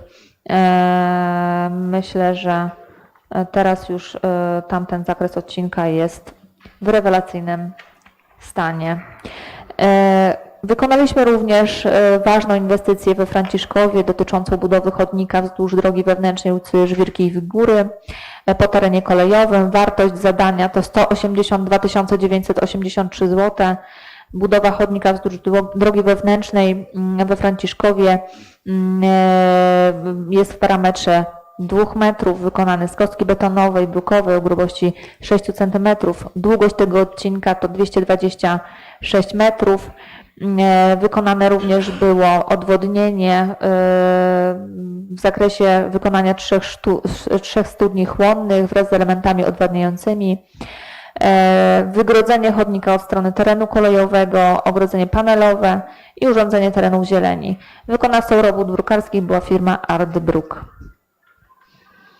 Wykonaliśmy również utwardzenie kostką brukową pobocze drogi gminnej nr 105529L w miejscowości Minkowice-Kolonia. Wartość zadania to ponad 54 000 złotych. Wykonanie remontu jednostronnego pobocza drogi gminnej zostało wykonane poprzez utwardzenie kostką betonową na podsypce cementowo-piaskowej wraz z obramowaniem z obrzeża chodnikowego oraz krawężnika drogowego. Długość utwardzenia wynosi 315 metrów bieżących o szerokości 1 metra. To rozwiązanie jest dla nas bardzo dobre, bo zabezpiecza osoby piesze, a my naprawdę nie mamy problemu z odśnieżaniem. Także jest wszystko na jednym poziomie i nie ma takiego problemu, żeby musiał sprzęt wjeżdżać wyżej. Jest to zabezpieczone, że może po tym przejechać tak naprawdę każdy pojazd. Wykonaliśmy również utwardzenie pobocza z betony kostki brukowej w ciągu drogi powiatowej nr 2019L. Może nie wykonaliśmy, ale byliśmy współfinansowaliśmy tą inwestycję, tak trzeba to dokładnie powiedzieć, bo wykonawcą oczywiście było Starostwo Powiatowe w Świdniku. Całość warta była 126 000 złotych, a dołożyliśmy 50%, czyli 63 000 złotych. Wykonanie remontu jednostronnego pobocza drogi powiatowej poprzez utwardzenie kostką betonową na podsypce cementowo-piaskowej wraz z obramowaniem z obrzeża chodnikowego oraz krawężnika drogowego i długość utwardzenia wyniosła 310 metrów bieżących o szerokości 1 metra. Rozbudowaliśmy również sieć wodociągową w miejscowości Dominów. Rozbudowę w zakresie formalnym prowadziło Gminne Przedsiębiorstwo Komunalne Mełgiew Spółka z którego właścicielem jest gmina Mełgiew. W październiku rozpoczęliśmy realizację prac związanych z budową 4. etapu wodociągu w miejscowości Dominów i w ramach tego etapu wybrany w drodze postępowania przetargowego wykonawca to Wamax z Włodawy zrealizowało budowę sieci wodociągowej o szacowanej długości 1775 metrów bieżących na odcinku biegnącym wzdłuż drogi powiatowej nr 2023L od węzła. Są to już oznaczenia typowo nasze wodociągowe, ale doczytam W46 do W30 i nowy fragment sieci zapewnił możliwość podłączenia kolejnych gospodarstw domowych do wodociągu gminnego. Łączny zakres inwestycji budowy wodociągu w miejscowości Dominów o łącznej długości ponad 3,5 km oraz 8 indywidualnych przydomowych oczyszczalni ścieków na potrzeby gospodarstw domowych oraz jednej ekologicznej oczyszczalni ścieków dla budynku szkoły podstawowej w Dominowie będzie realizowany również w 2022 roku. Przedmiotowa inwestycja realizowana jest w ramach operacji budowa wodociągu w miejscowości Dominów gmina Mełgiew etap 4 i 5 oraz przydomowych oczyszczalni ścieków dofinansowanej ze środków Europejskiego Funduszu Rolnego na rzecz Rozwoju Obszarów Wiejskich. Całkowita wartość projektu zgodnie z umową to ponad 3 800 000 złotych, a dofinansowanie to 2 miliony złotych. Kolejną inwestycją, którą wykonaliśmy, to wykonanie oświetlenia na terenie amfiteatru w Mełgwi, oświetlenie zewnętrzne, instalacja siłowa i monitoring. Wartość zadania to ponad 115 000 złotych. Wykonanie robót budowlanych w zakresie branży elektrycznej, budowy wydzielonego oświetlenia zewnętrznego na terenie amfiteatru, budowa podziemnej linii kablowej oświetleniowej, montaż słupów oświetleniowych w ilości 5 sztuk, montaż oprawy typu LED, wykonanie zasilenia oświetlenia drogowego oraz wykonanie rozdzielnic elektrycznych, jak również instalacji monitoringu wizyjnego terenu. Teraz już będziemy mniej korzystać z usług Straży Pożarnej, bo pamiętacie Państwo, w dożynki czy inne uroczystości musieliśmy korzystać z lamp, którymi dysponuje Ochotnicza Straż Pożarna. Wykonaliśmy również budowę oświetlenia drogowego drogi gminnej nr 105541L ulica Ogrodowa w miejscowości Mełgiew. Wartość zadania to 50 000 złotych. Wykonaliśmy również budowę wydzielonego oświetlenia drogowego w miejscowości Franciszków, to jest ulica Chabrowa, Fiołkowa, Rumienkowa i ulica Jaśminowa. Wartość zadania to ponad 78 tysięcy, a dofinansowanie ponad 66 tysięcy złotych. Budowa wydzielnego oświetlenia drogowego dróg wewnętrznych 4 ulic. Budowa podziemnych linii kablowych oświetleniowych, montaż słupów oświetleniowych, montaż opraw, wykonanie zasilenia oświetlenia i zadanie to inwestycyjne było współfinansowane ze środków Unii Europejskiej, Europejskiego Funduszu Rozwoju Regionalnego w ramach Regionalnego Programu Operacyjnego Województwa Lubelskiego na lata 14-20 w ramach projektu Mobilny LOW. Ja przypominam, że to oczywiście zadanie wykonane z oszczędności, które wtedy były do naszej dyspozycji. Wykonaliśmy również po konsultacjach z mieszkańcami w Krzesimowie, wykonaliśmy pasy bezpieczeństwa, czyli oznakowanie poziomie na drodze gminnej nr 105506 i zrobiliśmy tam 2 komplety na zachowanie tego bezpieczeństwa i spowolnienie ruchu. Inwestycja ta to ponad 3600 zł. Zmodernizowaliśmy również odwodnienie przy budynku Ochotniczej Straży Pożarnej w Strzeszkowicach. Wykonanie zadania wyniosło 14 630 zł. Jest to niezbędne przy budynkach, żeby takie odwodnienia istniały. Ponadto w ramach środków zewnętrznych zrealizowaliśmy projekt Kluchy Mełgiewskie przez tradycję do aktywności i przedsiębiorczości. Było pysznie, a projekt był współfinansowany ze środków Unii Europejskiej w ramach PROW 1420 w kwocie 18 259 zł. Łączna wartość projektu to było 26 856 zł. Proszę Państwa, 2021 rok to również modernizacja i rozbudowa infrastruktury w zakresie sieci wodociągowej na terenie gminy Mełgiew, współfinansowanie ze środków Unii Europejskiej. Wartość projektu to ponad 2,5 miliona złotych, dofinansowanie ponad 1 256 tysięcy złotych. Zakres projektu to przebudowa i budowa sieci wodociągowej w miejscowości Franciszków i Trzeszkowice. Główne prace były realizowane w 2021 roku, a zakończenie było w 2022. Również w latach przełomowych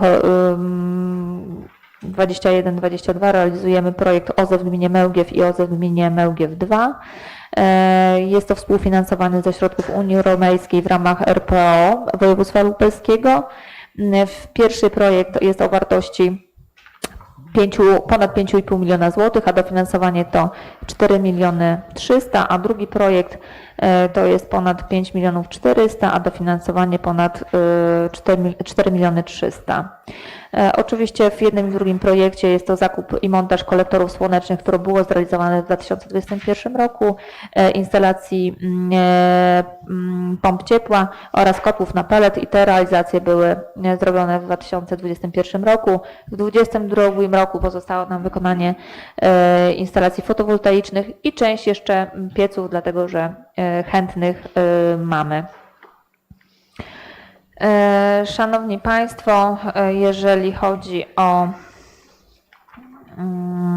kolejne inwestycje, to oczywiście już omawiany termomodernizacja budynku w Janówku na potrzeby Centrum Społeczności Lokalnej i ten okres realizacji będziemy kończyć w 2022 roku.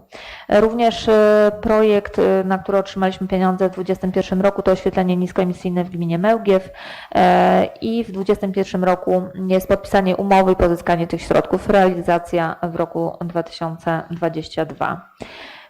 W listopadzie 2021 roku gmina Mełgiew w ramach Rządowego Funduszu Polski Ład, Programu Inwestycji Strategicznych otrzymała dofinansowanie na zadanie inwestycyjne rewitalizacja zabytkowego parku w Nowym Krępcu i ta realizacja już jest wykonywana w tym roku, ale pozyskane środki były w roku poprzednim. Również w grudniu 2021 roku złożyliśmy wniosek o dofinansowanie do programu Cyfrowa Gmina na zakup sprzętu komputerowego oprogramowania specjalistycznego oraz urządzeń IT służących zwiększeniu poziomu e-komunikacji przez urząd oraz poprawiających cyberbezpieczeństwo. Łączna wnioskowana kwota to ponad 300 tysięcy złotych. To są najważniejsze takie cele inwestycyjne, które trudno je rozgraniczyć, bo większość projektów, o które piszemy, to jest podpisywanie umów w danym roku, a realizacja w kolejnym, ale naprawdę mamy cały czas zapewnioną pracę i pokaźny jest odsetek rzeczy, które realizujemy ze współfinansowaniem. Proszę Państwa, chciałabym już przejść do kolejnego punktu w raporcie, do naszych jednostek podległych.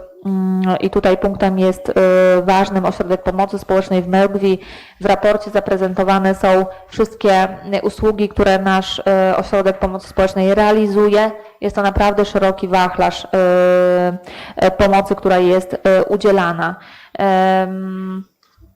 Oczywiście są to i zasiłki, są to i świadczenia rodzinne, świadczenia za życiem, świadczenia wychowawcze 500+ i 300+ realizowane w 2021 roku, świadczenia z funduszu alimentacyjnego, Karta Dużej Rodziny, która jest też realizowana przez Ośrodek Pomocy Społecznej, a także działalność pozostała, do której wpisuje się działalność interdyscyplinarna Zespołu do spraw przeciwdziałania przemocy w rodzinie w gminie Mełgiew, wsparcie rodziny poprzez usługę asystenta rodziny.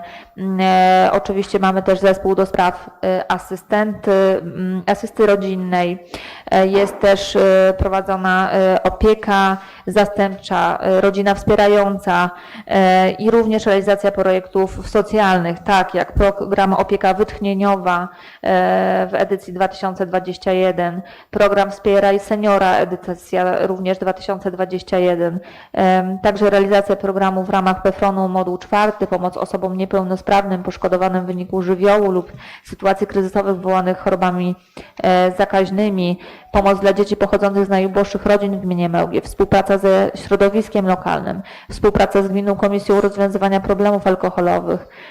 Także przy Ośrodku Pomocy Społecznej jest prowadzony wolontariat, jest realizowana pomoc żywnościowa dla rodzin z terenu gminy Mełgiew w ramach programu pomocy żywnościowej. Również współudział przy Szlachetnej Paczce, współpraca Ośrodka Pomocy Społecznej z Centrum Integracji Społecznej w Świdniku, czy również zakres działań, który jest opisany przy realizacji projektu Czyste Powietrze. Również realizacja była projektów współfinansowanych ze środków Unii Europejskiej, czyli realizacja projektu Szansa na Zmianę, jak również realizacja projektu Wdrażanie usprawnień organizacyjnych OPS w Mełgwi. W naszym OPS-ie również działa punkt konsultacyjny Niezapominajka, także to też jest prowadzona szeroka działalność naszego Gminnego Ośrodka Pomocy Społecznej. Również jeżeli chodzi o kolejną instytucję, jednostkę podległą, to Gminny Ośrodek Kultury, siedziba GOK-u obecnie od 30 września znajduje się w pałacu w Podzamczu, także budynek po szkole jest zagospodarowany. I zajęcia, które były realizowane przez nasz GOK, to od stycznia do czerwca 2021 to zajęcia taneczne, wokalne, nauka gry na instrumentach, keyboard, perkusja, gitara, pianino, oczywiście działalność orkiestry dętej gminy Mełgiew, mażoretki, zespół śpiewaczy Podzamcze, a od września 2021 do grudnia 2021 poszerzenie oferty, zajęcia taneczne, 3 grupy, formacje i soliści, zajęcia wokalne, 2 grupy dziecięce, indywidualne zajęcia wokalne, nauka gry na instrumentach, keyboard, perkusja, gitara, pianino, oczywiście dalej działalność orkiestry dętej gminy Mełgiew, mażoretki, zespół śpiewaczy Podzamcze, zajęcia teatralne, grupa dla przedszkolaków, 2 grupy dla dzieci w wieku szkolnym, grupa młodzieżowa, grupa dla osób dorosłych, robotyka, zumba, fitness, nauka gry na instrumentach dętych drewnianych, zajęcia plastyczne, 2 grupy wiekowe.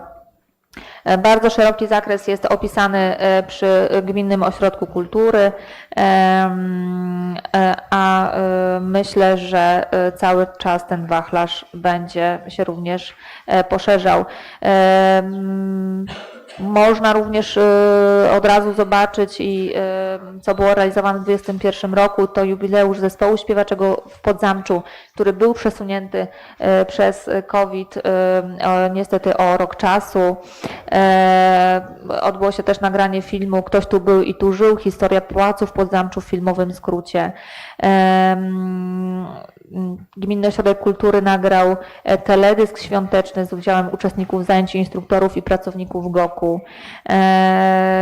Także wiele pomysłów, które były realizowane, a dla takiego podkreślenia jubileuszu zespołu Podzamcze został nagrany teledysk właśnie przez zespół do utworu Stoi róża w oknie. Na terenie gminy zarejestrowały się nowe koła gospodyń wiejskich i ściśle współpracują z Gminnym Ośrodkiem Kultury.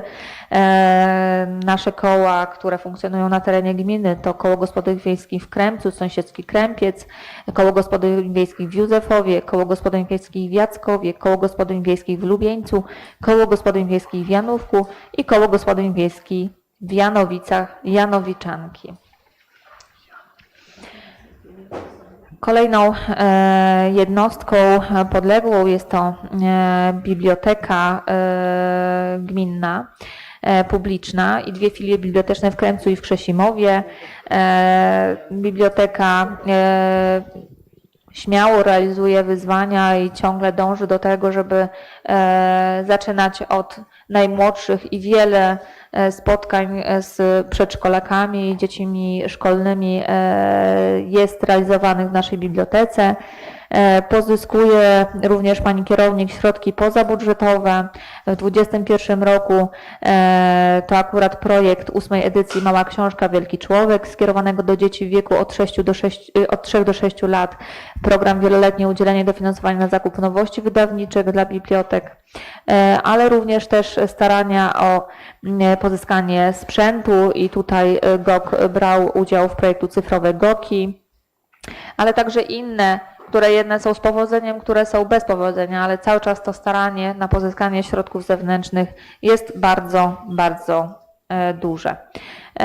Jeżeli chodzi o Ochotnicze Straże Pożarne, niezmiennie do 2020 roku takie samo funkcjonowanie.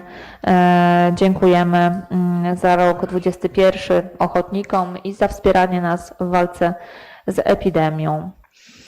Oczywiście współpracujemy z organizacjami pozarządowymi i chciałabym tylko krótko powiedzieć, że przyznaliśmy w 2021 roku 93 870 zł dofinansowań, a zostało wykorzystanych 91 540, także bardzo duże wykonanie przez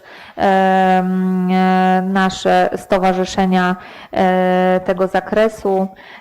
Oczywiście też mamy i małe granty, a w 2021 roku przyznaliśmy małych grantów na 8 186 zł 46 groszy.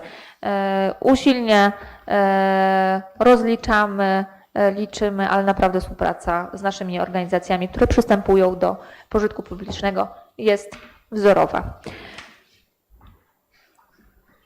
Myślę, że na tym mogę zakończyć raport.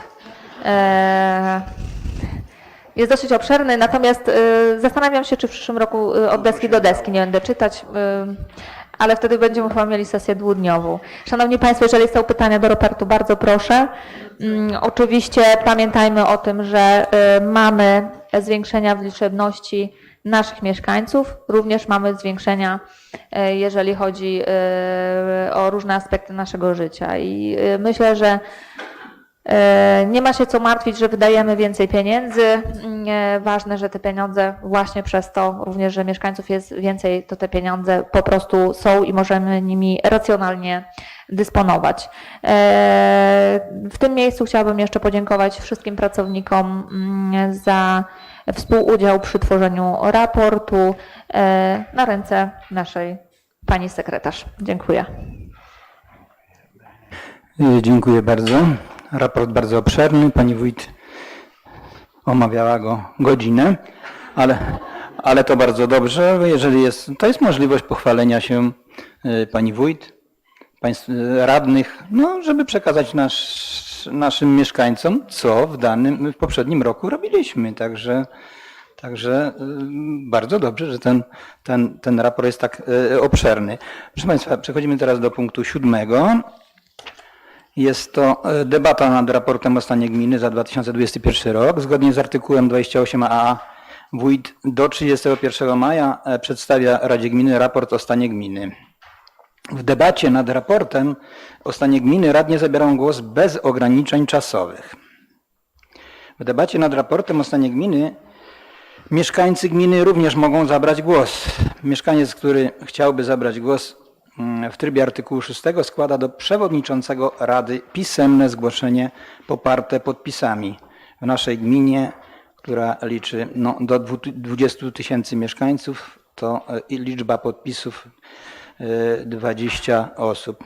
Szkoda, że po raz kolejny nikt z mieszkańców się nie zgłosił, ale myślę, że będzie debata wśród Państwa radnych. To otwieram debatę. Jeszcze nawiązując do raportu, ustawodawca stwierdził, że raport ma być rzetelny, spójny, czytelny, estetyczny, ciekawy, interesujący, a co najważniejsze, jego forma prezentacji powinna być atrakcyjna dla mieszkańców. Ma personalizować zrealizowane w poprzednim roku zadania gminy. Powinien być tworzony zgodnie z zasadą the best of the best i ma informować i edukować, a jednocześnie zachęcać do debatowania. Myślę, że ten nasz raport wszystkie te opisane spełnia. Tu pan informatyk też rzeczywiście dołożył, bo mieszkańcy oglądający nas bezpośrednio lub z odtworzenia na ekranie będą mogli oglądać te wszystkie inwestycje, które pani wójt omawiała, były pokazywane, także i panu informatykowi też dziękuję. Także słucham teraz państwa radnych.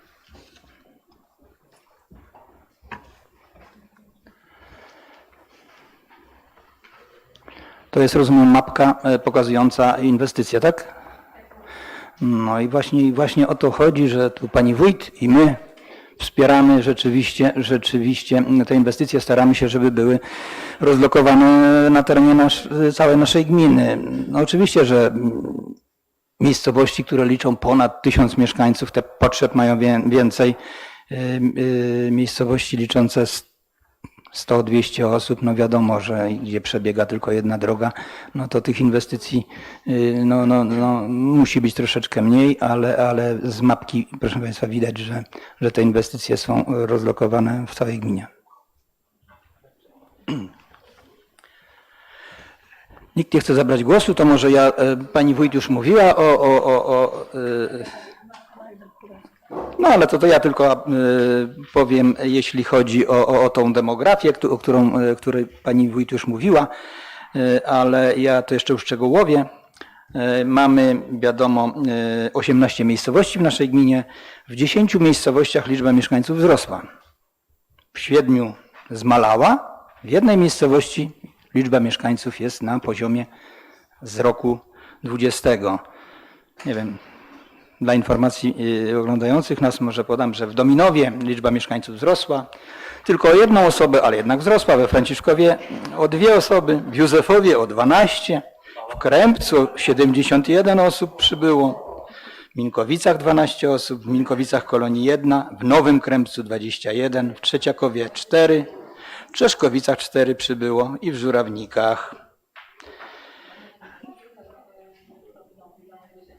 No najwięcej ubyło niestety w Jackowie, ale to jest 9 osób.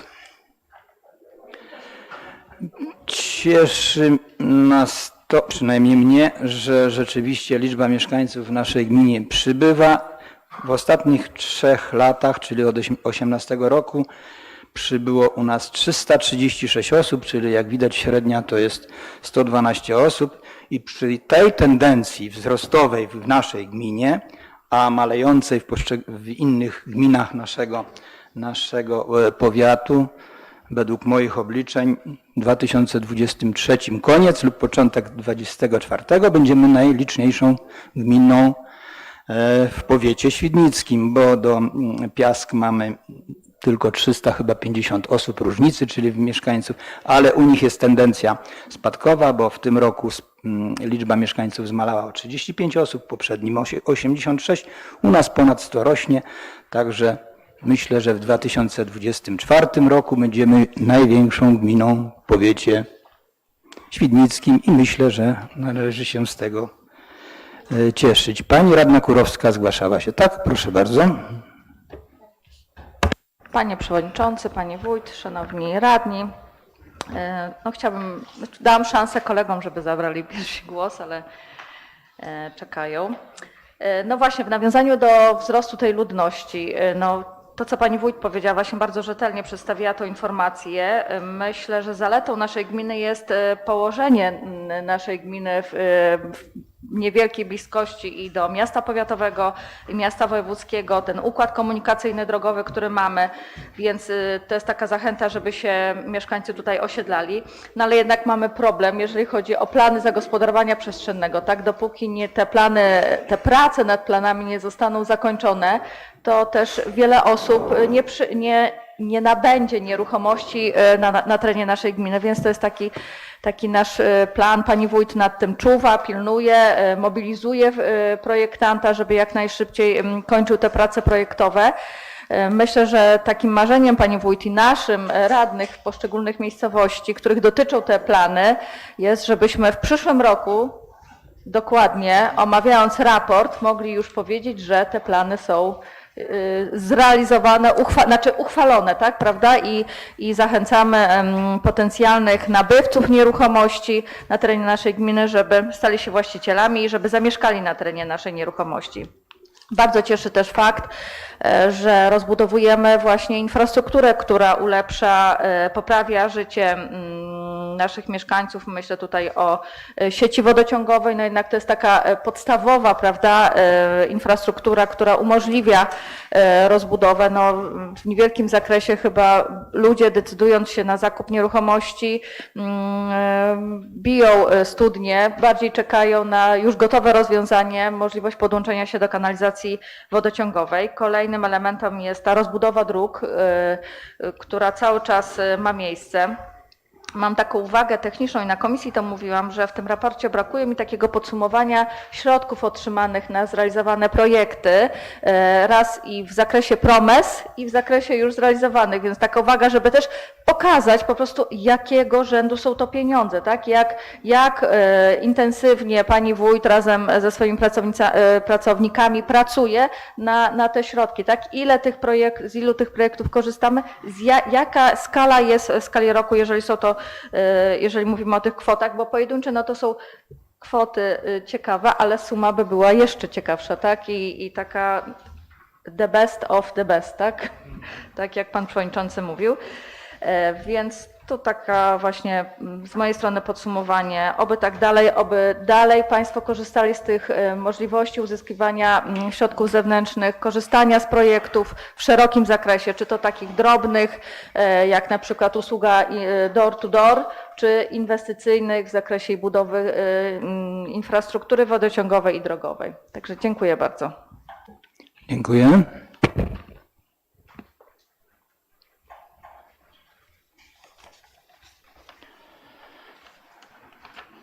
Zanim ktoś z Państwa radnych zgłosi się, to może ja jeszcze podam dane dotyczące śmieci.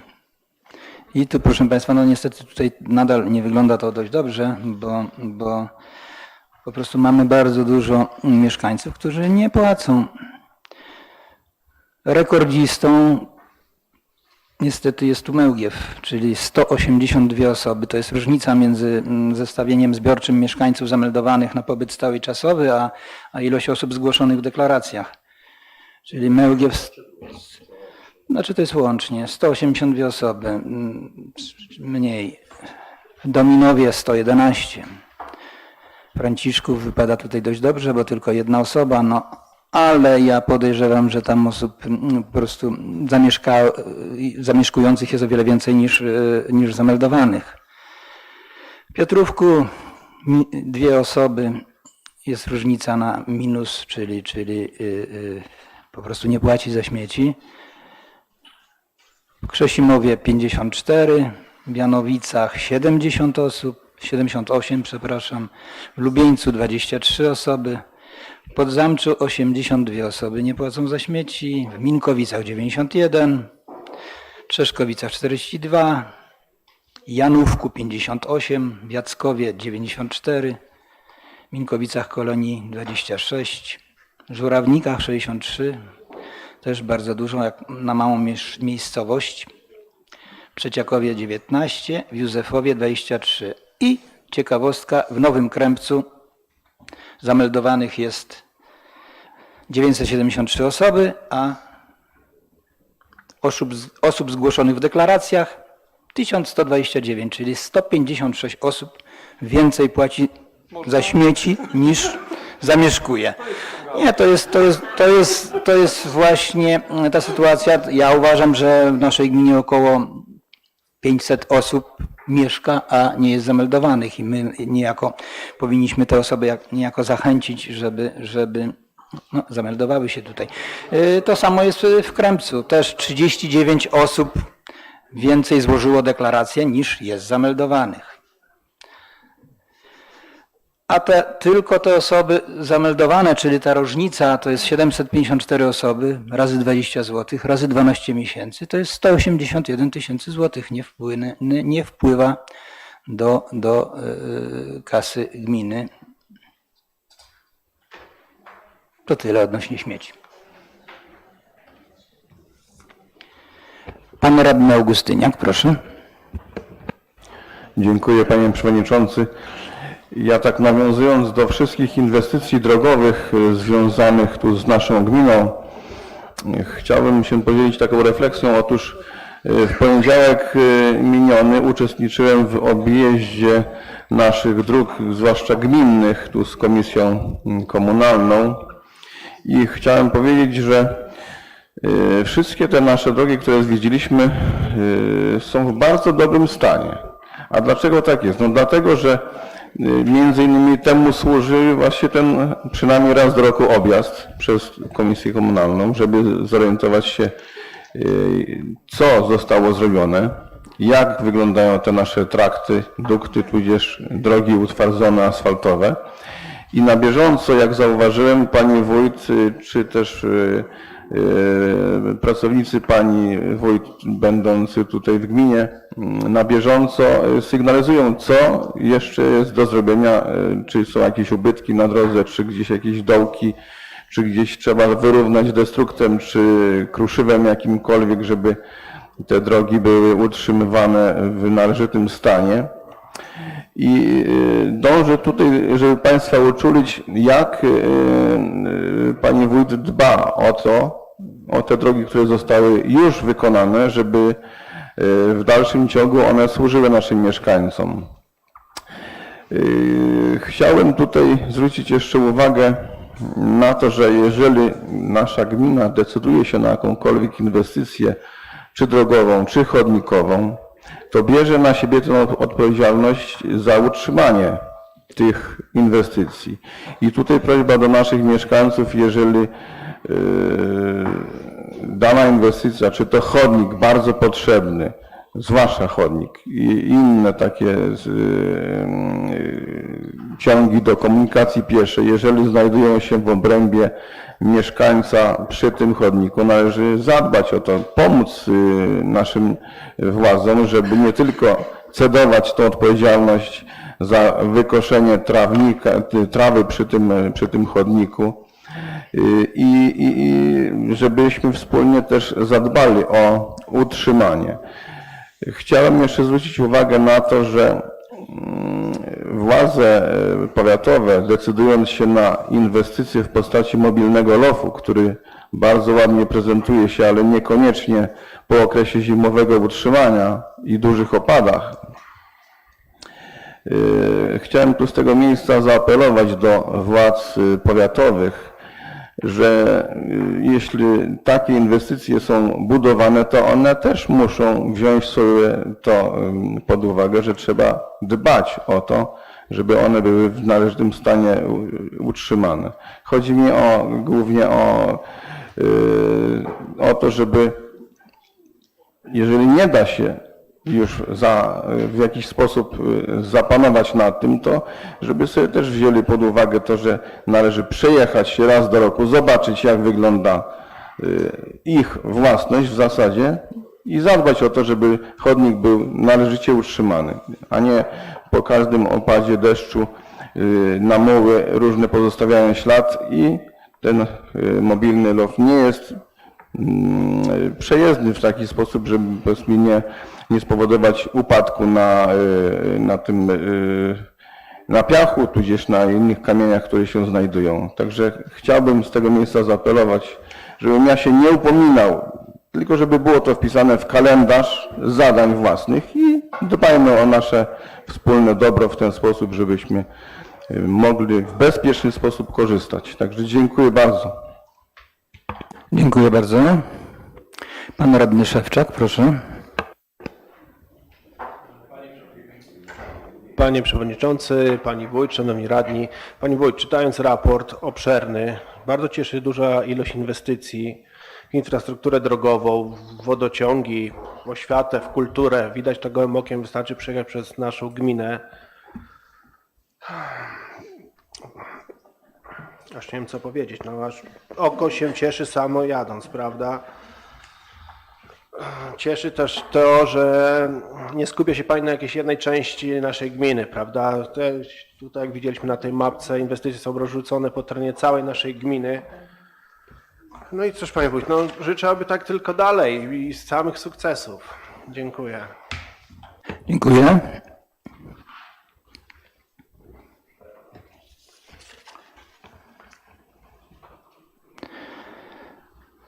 Ja też się cieszę, tak jak pan Szewczak, ale z tego, że po prostu zabieracie Państwo głos, bo no, w takich rankingach wspólnota, pismo, które zajmuje się problemami, no w ogóle opisuje, to jest pismo samorządowca, właśnie krytykuje, że niektóre gminy właściwie no, debata to miała być takie święto demokracji, czyli rzeczywiście możliwość pochwalenia się i pani wójt, i radnych, to co w poprzednim roku zostało zrobione,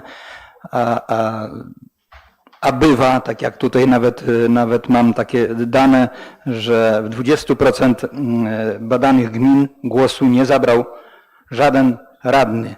W jednej z gmin, nawet tu jest opisane, rozpatrzenie raportu oraz głosowanie w sprawie wotum zaufania zajęło radnym minutę i 10 sekund. Także ja się cieszę, że trochę to dłużej. Także... Nie, no ale ja mówię o debacie, a pani wójt przedstawiała raport dość obszernie. Czy ktoś jeszcze z Państwa radnych chciałby zabrać głos? No to przechodzimy do punktu 8. Projekt uchwały w sprawie udzielenia wójtowi gminy Mełgiew wotum zaufania za rok 2021. Radni otrzymali w materiałach na sesję. Czy są jakieś uwagi do treści tej uchwały?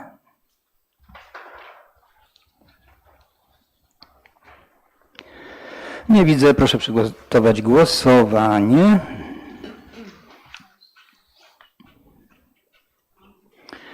Kto z Państwa radnych jest za udzieleniem wójtowi gminy Mełgiew wotum zaufania? Proszę podnieść rękę i nacisnąć przycisk za. Kto jest przeciw? Proszę podnieść rękę i nacisnąć przycisk przeciw. I kto się wstrzymał? Proszę podnieść rękę i nacisnąć przycisk wstrzymuje się.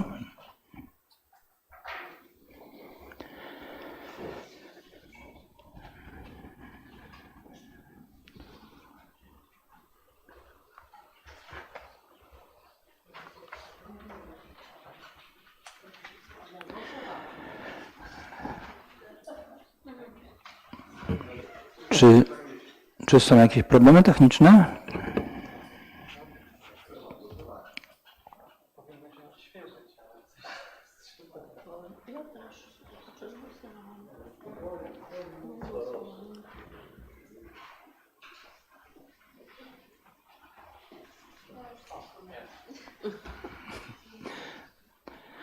No ja wyniki tu już mam, zresztą Państwo też. Głosowało 15 radnych, za 15, przeciw 0, wstrzymujących się 0.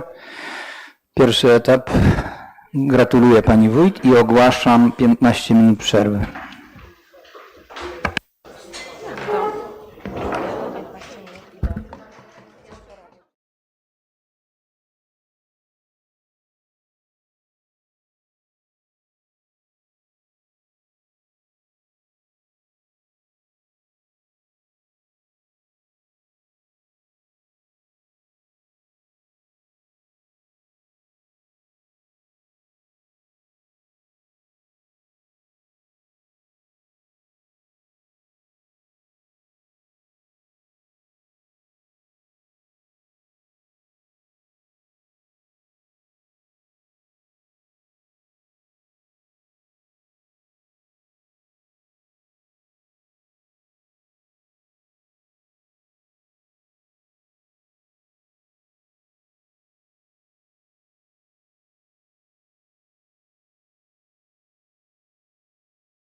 Bardzo proszę już o ciszę.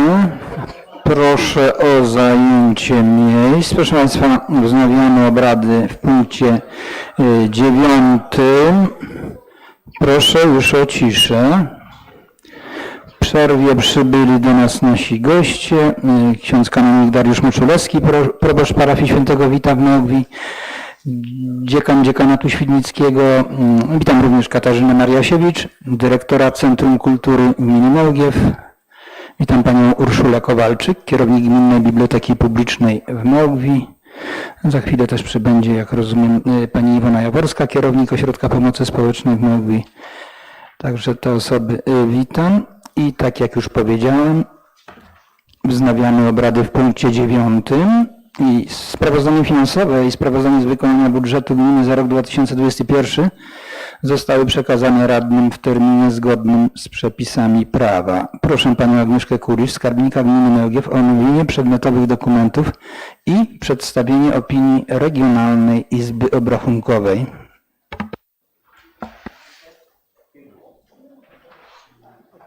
Panie Przewodniczący, Państwo Radni, w związku z przedstawieniem przez Panią Wójt bardzo obszernie informacji również zawartych w sprawozdaniu z wykonania budżetu, ja postaram się tak pokrótce tylko omówić budżet za poprzedni rok. Budżet gminy na dzień 31 grudnia 2021 roku zamknął się po stronie dochodów planowaną kwotą w wysokości 62 353 722 zł i 85 groszy. Jeżeli chodzi o wydatki, planowaną kwotą w wysokości 68 133 196 zł i 41 groszy. Budżet gminy na 31 grudnia zamykał się planowanym deficytem w kwocie 5 779 473 zł i 56 groszy. Jeżeli chodzi o wykonanie, to plan dochodów został zrealizowany w wysokości 93,81% założonego planu i była to kwota 58 494 789 zł i 51 groszy. W podziale na dochody majątkowe i dochody bieżące wyglądało to następująco. Plan dochodów bieżących został zrealizowany w wysokości 99,27% założonego planu i była to kwota 49 863 535 zł i 14 groszy. Jeżeli chodzi o plan dochodów majątkowych, został on zrealizowany w wysokości 71,19% założonego planu i była to kwota 8 631 254 zł i 37 groszy. Jeżeli chodzi o wykonanie wydatków budżetowych, wynosiły one 51 592 224 zł i 35 groszy i stanowiły 75,72% założonego planu wydatków. W podziale na wydatki bieżące i majątkowe wyglądało to następująco. Wykonanie wydatków bieżących było na poziomie 92,69% założonego planu i była to kwota 44 832 828 zł i 49 groszy. Jeżeli chodzi o plan wydatków majątkowych, było to 34,2% założonego planu i była to kwota 6 759 395 zł i 86 groszy. Pozwoliłam sobie tutaj jeszcze Państwu zaprezentować, jeżeli chodzi o wpływy z podatków lokalnych, jak to się w naszej gminie na koniec roku wyglądało. I tak, jeżeli chodzi o podatek rolny, podatek leśny, podatek od czynności cywilnoprawnych i podatki i opłaty lokalne od osób prawnych i innych jednostek organizacyjnych, to wyglądało to w następujący sposób. Z tytułu podatku od nieruchomości było to 2 291 804 zł i 86 groszy. Z tytułu podatku rolnego było to 6 151 zł. Z tytułu podatku leśnego 36 753 zł. Z tytułu podatku od środków transportowych było to 59 618 zł i 60 groszy. Z tytułu podatku od czynności cywilnych było to 3172 zł. Z tytułu kosztów egzekucyjnych, opłat komorniczych i kosztów upomnień to było 217 zł i 60 groszy. Z tytułu odsetek od nieterminowych płac z tytułu podatków i opłat było to 5 166 zł i 60 groszy. I jeżeli chodzi o wpłaty od osób fizycznych, Wyglądało to następująco. Z tytułu podatku od nieruchomości było to 946 558 zł i 14 groszy. Z tytułu podatku rolnego 1 229 658 zł i 35 groszy. Z tytułu podatku leśnego 4 778 zł i 93 grosze. Z tytułu podatku od środków transportowych 142 537 zł i 10 groszy. Z tytułu podatku od spadków i darowizn są to dochody pobierane na rzecz gminy przez urzędy skarbowe 60 303 zł.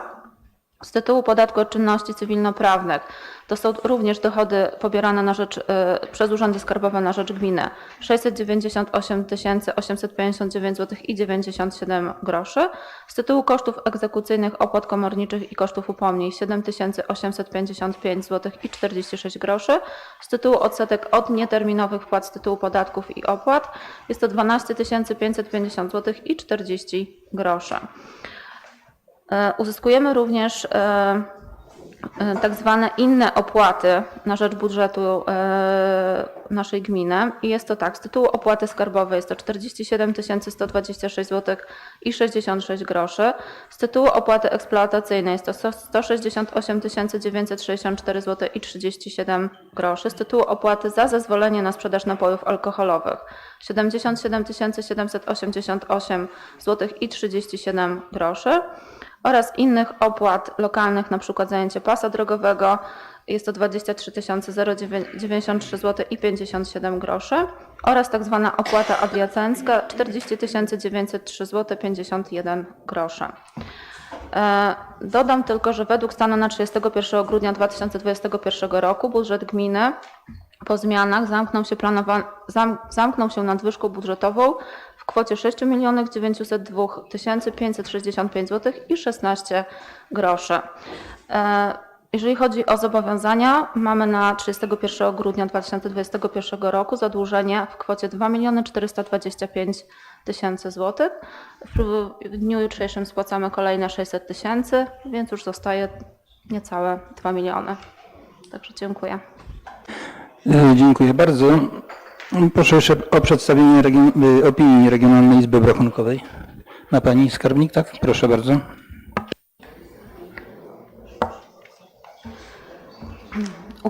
Uchwała składu orzekającego Regionalnej Izby Obrachunkowej w Lublinie w sprawie opinii dotyczącej przedłożonego przez wójta gminy Małgiew rocznego sprawozdania z wykonania budżetu gminy za 2021 rok.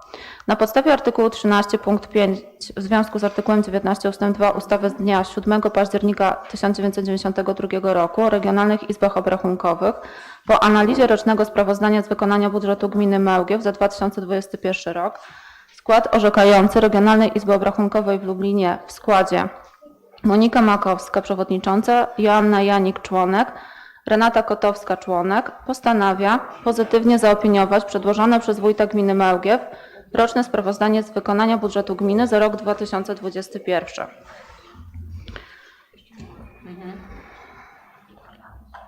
Dziękuję bardzo. Czy to połączenie będzie? Bo tu wszyscy mamy na tabletach brak połączenia z internetem.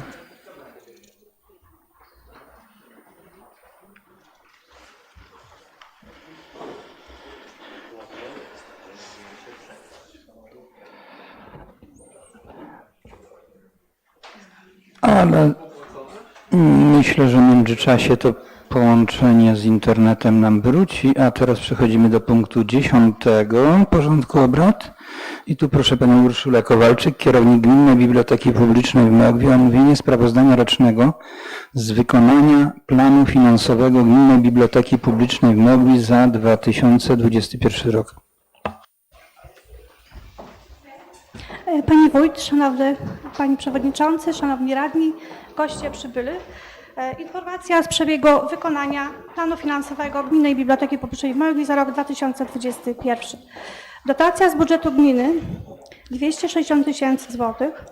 Dotacja z Ministerstwa Kultury na zakup książek 53 080 zł. Odsetki bankowe złoty 20 i wpływy z otrzymanych darowizn w postaci pieniężnej 623 zł i 92 grosze. Co razem nam daje 266 5 zł i 21 groszy. Wydatki osobowe niezaliczane do wynagrodzeń 1084 zł i 15 groszy. Wynagrodzenia osobowe pracowników 125 zł 295 tysięcy i 51 groszy.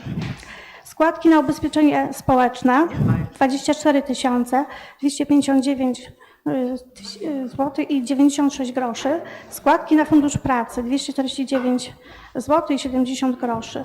Wynagrodzenie bezosobowe, umowa zlecenie za księgowość i płace, zastępstwo za nieobecnego bibliotekarza oraz pracownika gospodarczego 17 791 zł i 71 groszy. Zakup materiałów i wyposażenia, w tym zakup materiałów biurowych, tonerów, folii do książek, środków czystości, prenumeraty prasy, nagród w konkursach, wyposażenie lokalu w Mełwi oraz w Kremsu 29 485 i 07 groszy. Zakup środków dydaktycznych i książek 20 741,27 groszy. Zakup usług zdrowotnych 340 zł, zasług usług pozostałych. W tym jest tak: koszt IDO, usługa hostingowa, program biblioteczny i księgowy, przeglądy sprzętu, wynajem lokalu w Kremsu, użytkowanie lokalu w Mełgwi, spotkania autorskie dla młodzieży i dorosłych z autorem książek 42 004 zł i 08 groszy. Podróże służbowe krajowe 29 zł i 56 groszy, różne opłaty i składki 363 zł i 50 groszy, odpisy na Zakładowy Fundusz Świadczeń Socjalnych 3356 zł i 09 groszy. Wpłaty PPK finansowane przez podmiot zatrudniający 204 zł i 41 groszy. Gminna Biblioteka Publiczna w Mełgi na dzień 31 grudnia 2021 roku nie posiadała żadnych zobowiązań finansowych. Tutaj Państwo jeszcze dostali obszerną informację, to jest 5 kartek. Nie wiem, jeżeli są do mnie jakieś pytania, to ja poproszę. Dziękuję bardzo.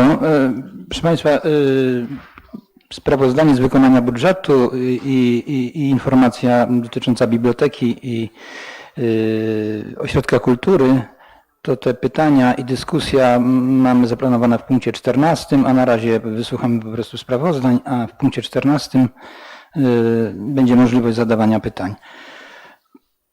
Także Pani Kierownik na razie dziękuję i teraz przechodzimy do punktu 11 i tu proszę Panią Katarzynę Mariasiewicz, dyrektor Gminnego Ośrodka Kultury w Mełgwi. Już chyba się uprawomocniło Centrum Kultury Gminy Mełgiew, jeśli się nie mylę. I proszę o omówienie sprawozdania rocznego z wykonania planu finansowego Gminnego Ośrodka Kultury w Mełgwi za 2021 rok. Proszę bardzo. Szanowna Pani Wójt, Państwo Radni, sprawozdanie finansowe Gminnego Ośrodka Kultury w Mełgwi za rok 2021. Gminny Ośrodek Kultury w Mełgwi w roku 2021 otrzymał dotację podmiotową w wysokości 547 tysięcy złotych.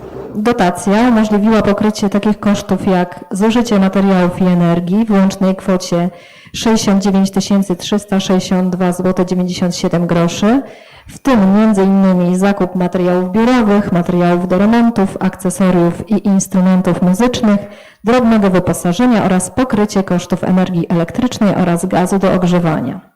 Zakup usług obcych o łącznej kwocie 83 258 zł 75 groszy, w tym m.in. prace konserwacyjne, remontowe, opłaty czynszowe, usługi informatyczne, transportowe, wywóz nieczystości oraz usługi związane z działalnością artystyczną. Należy podkreślić, że zarówno koszty materiałów, głównie wyposażenia, oraz koszty usług obcych, prace konserwacyjno-remontowe wiązały się ze zmianą siedziby Gminnego Ośrodka Kultury do Pałacu w Podzamczu. Budynek w krótkim czasie został częściowo dostosowany do celów prowadzenia w nim działalności kulturalno-edukacyjnej dla dzieci i dorosłych.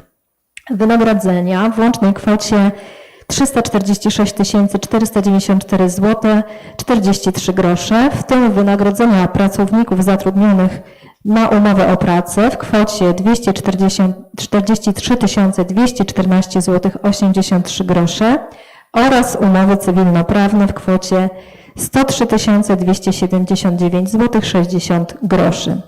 Dodatkowo pracownicy otrzymali należne świadczenia urlopowe, to jest kwota 5813 zł 48 groszy oraz odprawy emerytalne 37 080 zł.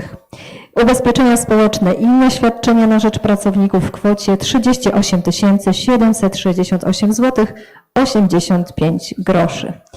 Pozostałe koszty w kwocie 9 115 zł, w tym m.in. opłata za X, ubezpieczenia mienia, bankowe opłaty manipulacyjne oraz nagrody dla orkiestry dętej. Poza dotacją podmiotową Gminny Ośrodek Kultury uzyskał następujące przychody. Przychody z odpłatności za zajęcia w łącznej kwocie 41 295 zł oraz przychody z organizacji wycieczek i zajęć letnich w kwocie 6 835 zł. Należy zauważyć, że do połowy roku 2021 przychody własne wynosiły 4095 zł, a dla porównania w całym roku 2020 zamknęły się w kwocie 5860 zł. Dodatkowo uzyskaliśmy przychody z odsetek bankowych, najmu pomieszczeń, nagród od Starostwa Powiatowego z tytułu współorganizacji dożynek powiatowych.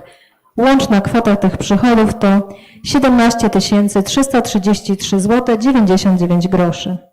Uzyskane przychody własne pozwoliły w dużej mierze pokryć koszty zakupu materiałów, w tym instrumentów muzycznych, drobnego wyposażenia oraz materiałów niezbędnych do prowadzenia zajęć oraz opłacić koszty świadczonych usług, w szczególności prowadzenia zajęć dla dzieci i młodzieży i innych usług kulturalnych związanych z prowadzoną działalnością artystyczną. Łączne przychody w roku 2021 to 612 463 zł 99 groszy. Gminny Ośrodek Kultury zamknął rok 2021 stratą netto w wysokości 5578 zł 26 groszy. Wynikła ona z otrzymanych w styczniu 2020 roku faktur dotyczących kosztów grudnia 2021 roku, głównie gaz do ogrzewania. Koszty te zostały zaksięgowane zgodnie z zasadą memoriałową i przyjętą polityką rachunkowości jako koszty roku 2021 i zostały opłacone z dotacji podmiotowej na rok 2022. Wszystkie zobowiązania wskazane na dzień 31 grudnia 2021 rok były zobowiązaniami krótkoterminowymi i dotyczyły kosztów bieżących, nie zawierały pozycji przedawnionych i zostały opłacone na początku stycznia 2022 roku. Dziękuję. Dziękuję bardzo, pani dyrektor. Przechodzimy do punktu 12 i tu proszę panią Ewę Spodar, przewodniczącą Komisji Rewizyjnej, o odczytanie wniosku komisji w sprawie udzielenia absolutorium wójtowi gminy Mełgiew z tytułu wykonania budżetu za rok 2021. Szanowny Panie Przewodniczący, Szanowni Państwo, wniosek Komisji Rewizyjnej Rady Gminy Mełgiew z dnia 10 czerwca 2022 roku w sprawie udzielenia absolutorium wójtowi gminy Mełgiew za rok 2021 z tytułu wykonania budżetu gminy Mełgiew. Działając na podstawie artykułu 18a ustęp 3 ustawy z dnia 8 marca 1990 roku o samorządzie gminnym, Dziennik Ustaw z 2021 roku, pozycja 1372, artykuł 270 ustęp 2 i 3 ustawy z dnia 27 sierpnia 2009 roku o finansach publicznych, Dziennik Ustaw z 2021 roku, pozycja 305 z późniejszymi zmianami oraz paragraf 68 ustęp 3, paragraf 69 punkt 1 Statutu Gminy Mełgiew przyjętego uchwałą nr 7/41 przez 2003 Rady Gminy Mełgiew z dnia 26 czerwca 2003 roku, Dziennik Urzędowy Województwa Lubelskiego z 2004 roku, numer 66, pozycja 1195 z późniejszymi zmianami. Komisja Rewizyjna Gminy Mełgiew w składzie przewodnicząca Ewa Spodar, wiceprzewodniczący Marcin Rusak, członkowie Włodzimierz Augustyniak, Józef Hajduk postanawia pozytywnie zaopiniować wykonanie budżetu gminy Mełgiew za rok 2021 oraz wnosi do Rady Gminy o udzielenie wójtowi gminy Mełgiew absolutorium z tytułu wykonania budżetu gminy za rok 2021. Komisja zapoznała się ze sprawozdaniem wójta gminy Mełgiew z wykonania budżetu gminy za rok 2021, opinią Regionalnej Izby Obrachunkowej w Lublinie dotyczącej przedłożonego przez wójta gminy Mełgiew rocznego sprawozdania z wykonania budżetu gminy za rok 2021, sprawozdaniem finansowym gminy Mełgiew za rok 2021, informacją o stanie mienia komunalnego za rok 2021 oraz wysłuchała ustnych wyjaśnień wójta gminy Mełgiew. Realizacja dochodów budżetu gminy Mełgiew za rok 2021. Komisja rewizyjna, w szczególności na podstawie przedłożonego sprawozdania z wykonania budżetu gminy za rok 2021, stwierdza, że założone dochody budżetu gminy zostały zrealizowane w 93,81%. Plan dochodów budżetu gminy ustalony w kwocie 62 353 722 zł 85 groszy został zrealizowany w sumie 58 494 789 zł 51 groszy.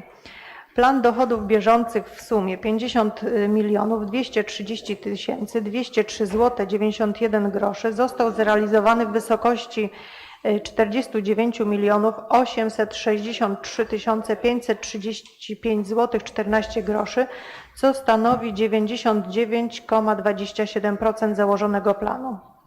Plan dochodów majątkowych w wysokości 12 123 518 zł 94 grosze został wykonany w wysokości 8 631 254 zł 37 groszy, co stanowi 71,19% założonego planu. Komisja nie wnosi uwag do przebiegu i stopnia realizacji dochodów budżetu gminy. Realizacja wydatków budżetu gminy za rok 2021.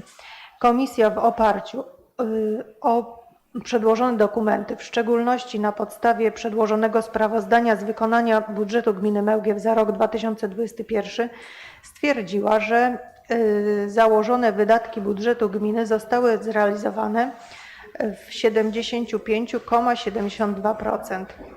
Zaplanowane wydatki w sumie 68 133 196 groszy złotych 41 groszy zostały wykonane w sumie 51 592 224 zł 35 groszy. Planowane wydatki bieżące w kwocie 48 371 168 zł 76 groszy zostały zrealizowane w wysokości 44 832 828 zł 49 groszy, co stanowi 92,69% założonego planu. Planowane wydatki majątkowe ustalone w kwocie 19 762 027 zł 65 groszy zostały zrealizowane w wysokości 6 759 395 zł 86 groszy, co stanowi 34,20% założonego planu. Wydatki były wykonane zgodnie z planowanym ich przeznaczeniem.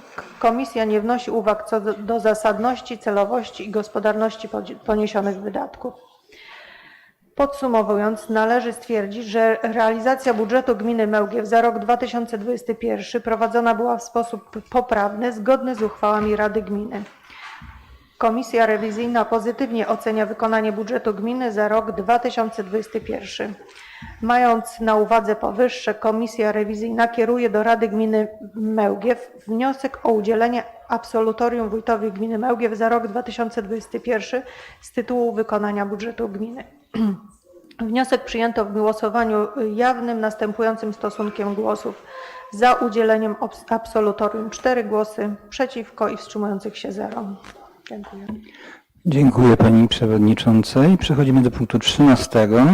Proszę Panią Agnieszkę Kulisz, skarbnika gminy, o odczytanie uchwały składu orzekającego Regionalnej Izby Obrachunkowej w Lublinie w sprawie opinii do wniosku Komisji Rewizyjnej Rady Gminy Mełgiew o udzielenie absolutorium wójtowi gminy Mełgiew z tytułu wykonania budżetu za 2021 rok.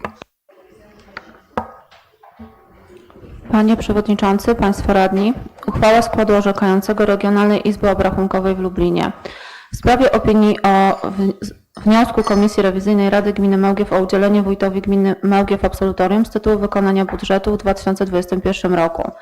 Skład orzekający Regionalnej Izby Obrachunkowej w Lublinie w osobach: Monika Makowska, przewodnicząca, Dorota Cichoń, członek, Renata Kotowska, członek.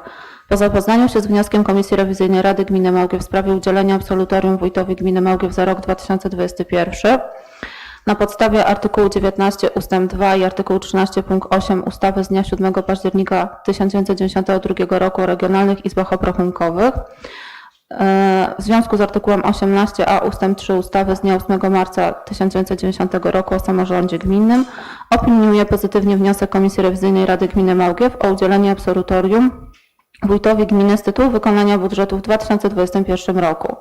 Skład orzekający Regionalnej Izby Obrachunkowej w Lublinie został upoważniony mocą ustawy z dnia 7 października 1992 roku o regionalnych izbach obrachunkowych do wydania opinii m.in. o wniosku Komisji Rewizyjnej organu stanowiącego w sprawie udzielenia absolutorium organowi wykonawczemu jednostki samorządu terytorialnego. Wniosek Komisji Rewizyjnej Rady Gminy Mełgiew w sprawie opinii o wykonaniu budżetu i wystąpieniu z wnioskiem do Rady Gminy o udzielenie absolutorium wójtowi gminy Mełgiew za 2021 rok wraz z opinią zawierającą uzasadnienie wpłynął do Regionalnej Izby Obrachunkowej w Lublinie 14 czerwca 2022 roku. Skład orzekający dokonał oceny wniosku Komisji Rewizyjnej, biorąc pod uwagę opinię zawierającą uzasadnienie Komisji Rewizyjnej do wniosku, roczne sprawozdanie opisowe z wykonania budżetu w 2021 roku wraz z informacją o stanie mienia komunalnego, sprawozdania statystyczne z wykonania budżetu oraz pozytywną opinię składu orzekającego Regionalnej Izby Obrachunkowej o sprawozdaniu z wykonania budżetu gminy w 2021 roku. Z wniosku Komisji Rewizyjnej o udzielenie wójtowi gminy Mełgiew absolutorium wynika, że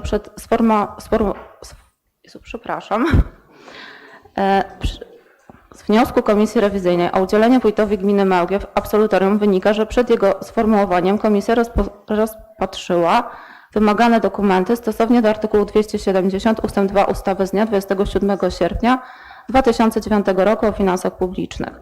Zastrzeżeń do gospodarki finansowej i budżetowej gminy nie wniósł Wydział Informacji, Analiz i Szkoleń Regionalnej Izby Obrachunkowej w Lublinie. Biorąc powyższe pod uwagę, skład orzekający pozytywnie zaopiniował wniosek Komisji Rewizyjnej Rady Gminy Mełgiew o udzielenie absolutorium wójtowi gminy Mełgiew z tytułu wykonania budżetu w 2021 roku. Dziękuję bardzo pani skarbnik. Przechodzimy do punktu 14.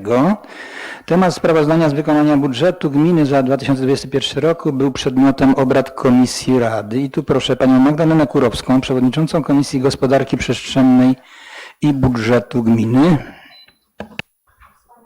Panie Przewodniczący, Panie Wójt, Szanowni Radni, na posiedzeniu komisji w dniu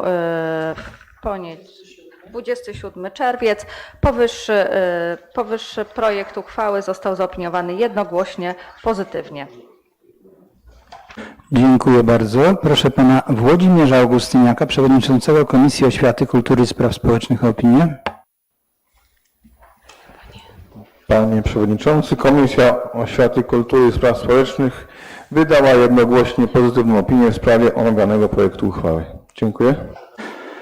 Dziękuję. Proszę pana Michała Szewczaka, przewodniczącego Komisji Gospodarowania Mieniem Komunalnym, Inwestycji, Rolnictwa i Ochrony Środowiska o opinię.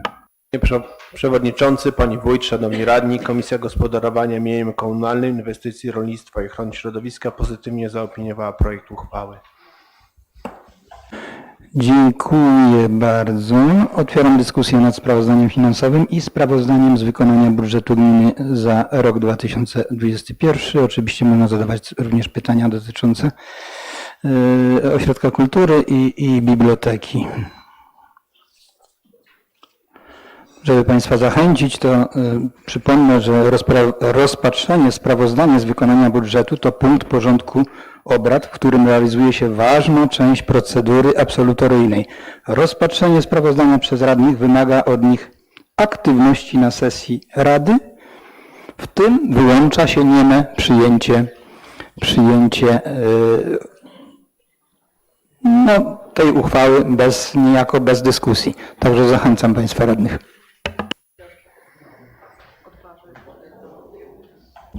radny Augustyniak. Dziękuję panie przewodniczący. Ja miałbym pytanie do pani dyrektor Centrum Kultury. Otóż w punkcie 3 wynagrodzenia jest takie odprawy emerytalne oraz umowy zlecenia i oddzieła. Jeśli można by prosić o kilka słów wyjaśnienia, skąd takie duże kwoty? Proszę bardzo. Jeśli chodzi o odprawy emerytalne, to na emeryturę odeszło 3 pracowników etatowych, więc stąd jest taki wysoki koszt. Od początku roku 2021 na umowach zlecenie takich stałych mieliśmy 2 osoby. Była to ustalona przez panią dyrektor wcześniej stawka godzinowa. Te umowy zostały zmienione we wrześniu 2021 roku i już na innych zasadach obowiązują. Jeżeli to wystarczy, czy proszę bardzo. Dziękuję bardzo.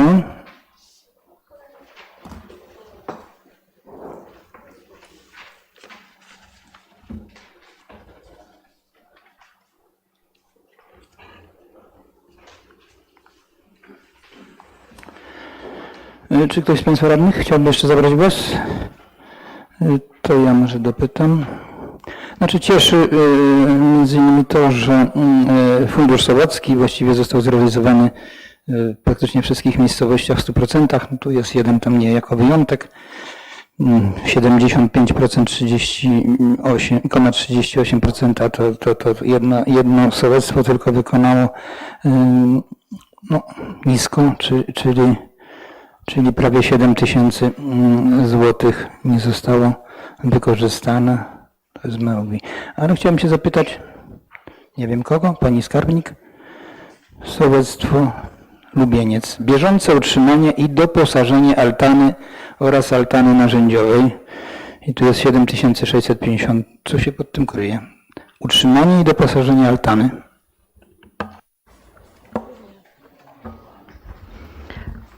Panie Przewodniczący, Państwo Radni, z tego co pamiętam, to były po prostu narzędzia dokupowane i wyposażenie tej altany, bo sołectwo nie dysponuje żadnym budynkiem takim gospodarczym, ani żadną świetlicą remizą, w której mogłoby urzędować. Wiem, że było częściowo chyba z tego co pamiętam jakieś naczynia dokupowane na takie spotkania wiejskie i stoły, ławki, takie rzeczy. Tak. Dziękuję bardzo.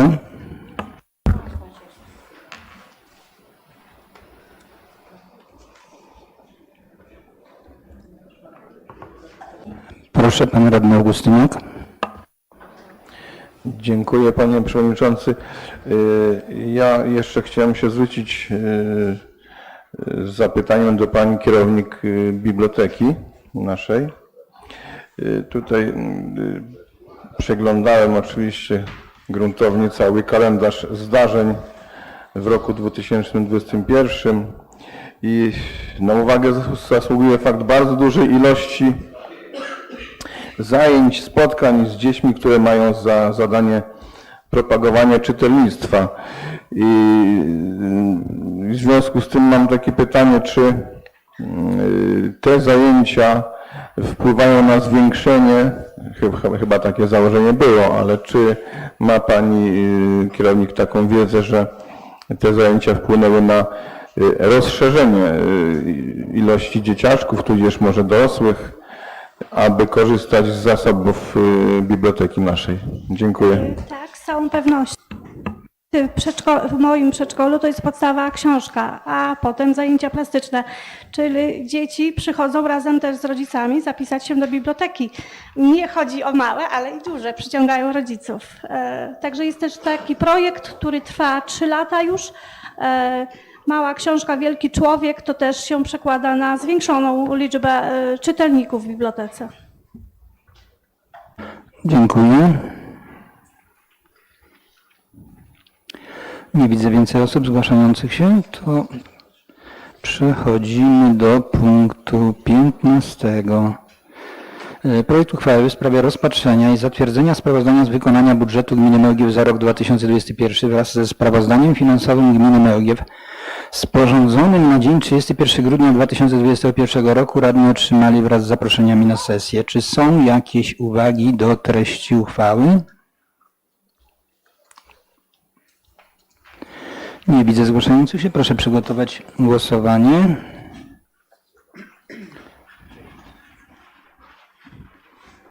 Kto z Państwa radnych jest za przyjęciem uchwały, proszę podnieść rękę i nacisnąć przycisk za. Kto jest przeciw, proszę podnieść rękę i nacisnąć przycisk przeciw. Kto się wstrzymał, proszę podnieść rękę i nacisnąć przycisk wstrzymuje się.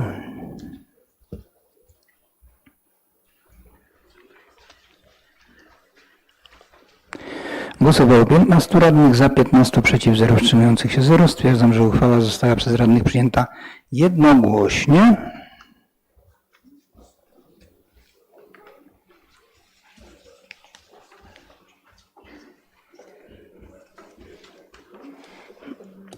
Przechodzimy do punktu 16.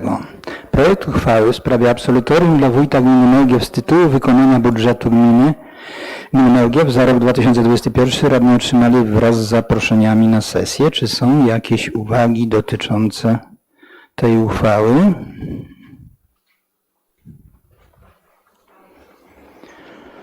Nie widzę zgłaszających się. Proszę przygotować głosowanie. Kto z Państwa radnych jest za przyjęciem uchwały w sprawie absolutorium dla wójta gminy Mełgiew z tytułu wykonania budżetu, proszę podnieść rękę i nacisnąć przycisk za. Kto jest przeciw, proszę podnieść rękę i nacisnąć przycisk przeciw. Kto się wstrzymał, proszę podnieść rękę i nacisnąć przycisk wstrzymuje się. Głosowało 15 radnych, za 15, przeciw 0, wstrzymujących się 0. W tym miejscu gratuluję pani wójt, oczywiście gratuluję również pani sekretarz, pani skarbnik, pracownikom Urzędu Gminy, bo to rzeczywiście praca zespołowa. Jak widać po głosowaniu wszyscy radni zagłosowali za, czyli jest dobra współpraca. Jak jest dobra współpraca, to można dużo zrobić, dużo zdziałać. Zgoda buduje, niezgoda rujnuje, także my się trzymamy tej zasady. Jeszcze raz gratuluję pani wójt.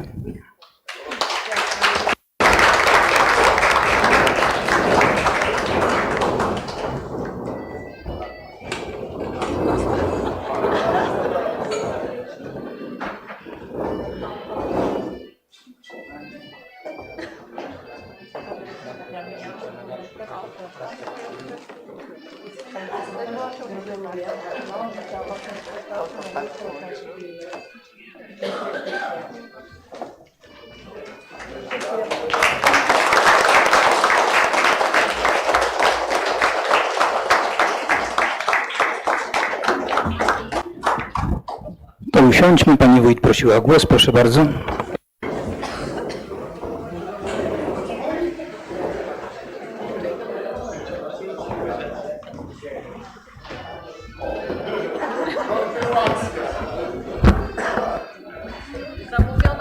Szanowny Panie Przewodniczący, Szanowni Państwo Radni, Szanowni Sołtysi, dyrektorzy, kierownicy jednostek podległych, Szanowni goście. Serdecznie chciałam podziękować za udzielone dzisiaj wotum zaufania i absolutorium. Są to dla mnie zawsze bardzo ważne momenty w każdym roku. Dzisiaj kolejny raz doświadczam tej naprawdę miłej, ale i mobilizującej chwili dla mnie. Serdecznie dziękuję za tą współpracę, za każdy dzień, za to, że zawsze mogę liczyć na Was, na tą dyskusję, na wsparcie i że każda podejmowana przeze mnie inicjatywa jest przez Was i analizowana i że możemy w każdym momencie wymienić się pomysłami, doświadczeniami i oczywiście tym najważniejszym wsparciem. Serdecznie dziękuję radnym gminy Mełgiew za to codzienne wsparcie. Dziękuję serdecznie sołtysom gminy Mełgiew za tak duży wkład w pracę tutaj z nami i za tą społeczną pomoc.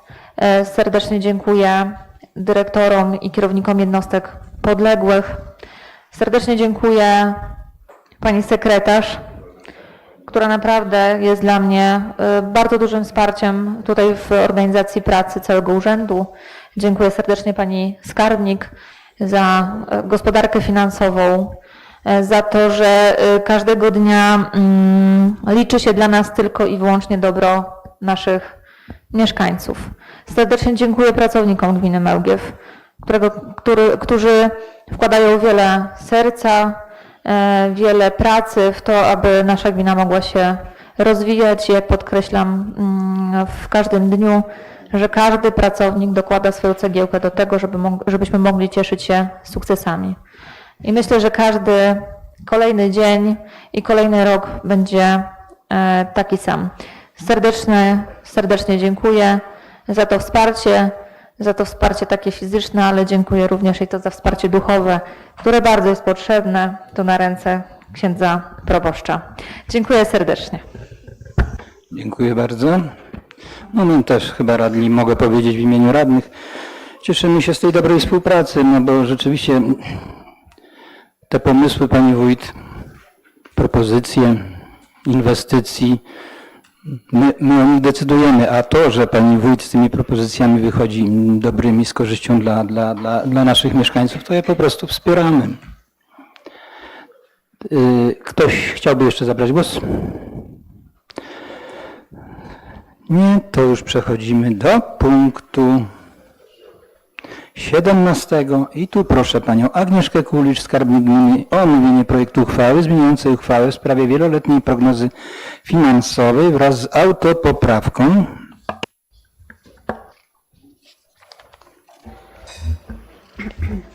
Panie Przewodniczący, Państwo Radni, zgodnie z przepisami ustawy o finansach publicznych wartości przyjęte w wieloletniej prognozie finansowej i budżecie jednostki samorządu terytorialnego powinny być zgodne co najmniej w zakresie wyniku budżetu i związanych z nim kwot przychodów i rozchodów oraz długu jednostki samorządu terytorialnego. Kwoty dochodów i wydatków, przychodów i rozchodów budżetu dostosowano do wielkości wynikających z aktualnego budżetu gminy. Dodam tylko, że w załączniku nr 2 w pozycji 1326 została zwiększona kwota dotycząca przebudowy drogi gminnej w miejscowości Krzesimów. Wynika to w związku z zaproponowanymi zmianami do budżetu, z kwotą, którą należy dołożyć, żeby tę inwestycję wykonać. Także dziękuję bardzo. Dziękuję bardzo. Przewodniczącą Komisji Gospodarki Przestrzennej Budżetu Gminy proszę o opinię. Panie Przewodniczący, Panie Wójt, powyższy projekt uchwały został zaopiniowany jednogłośnie. Rozumiem, że jednogłośnie pozytywnie, tak? Otwieram dyskusję.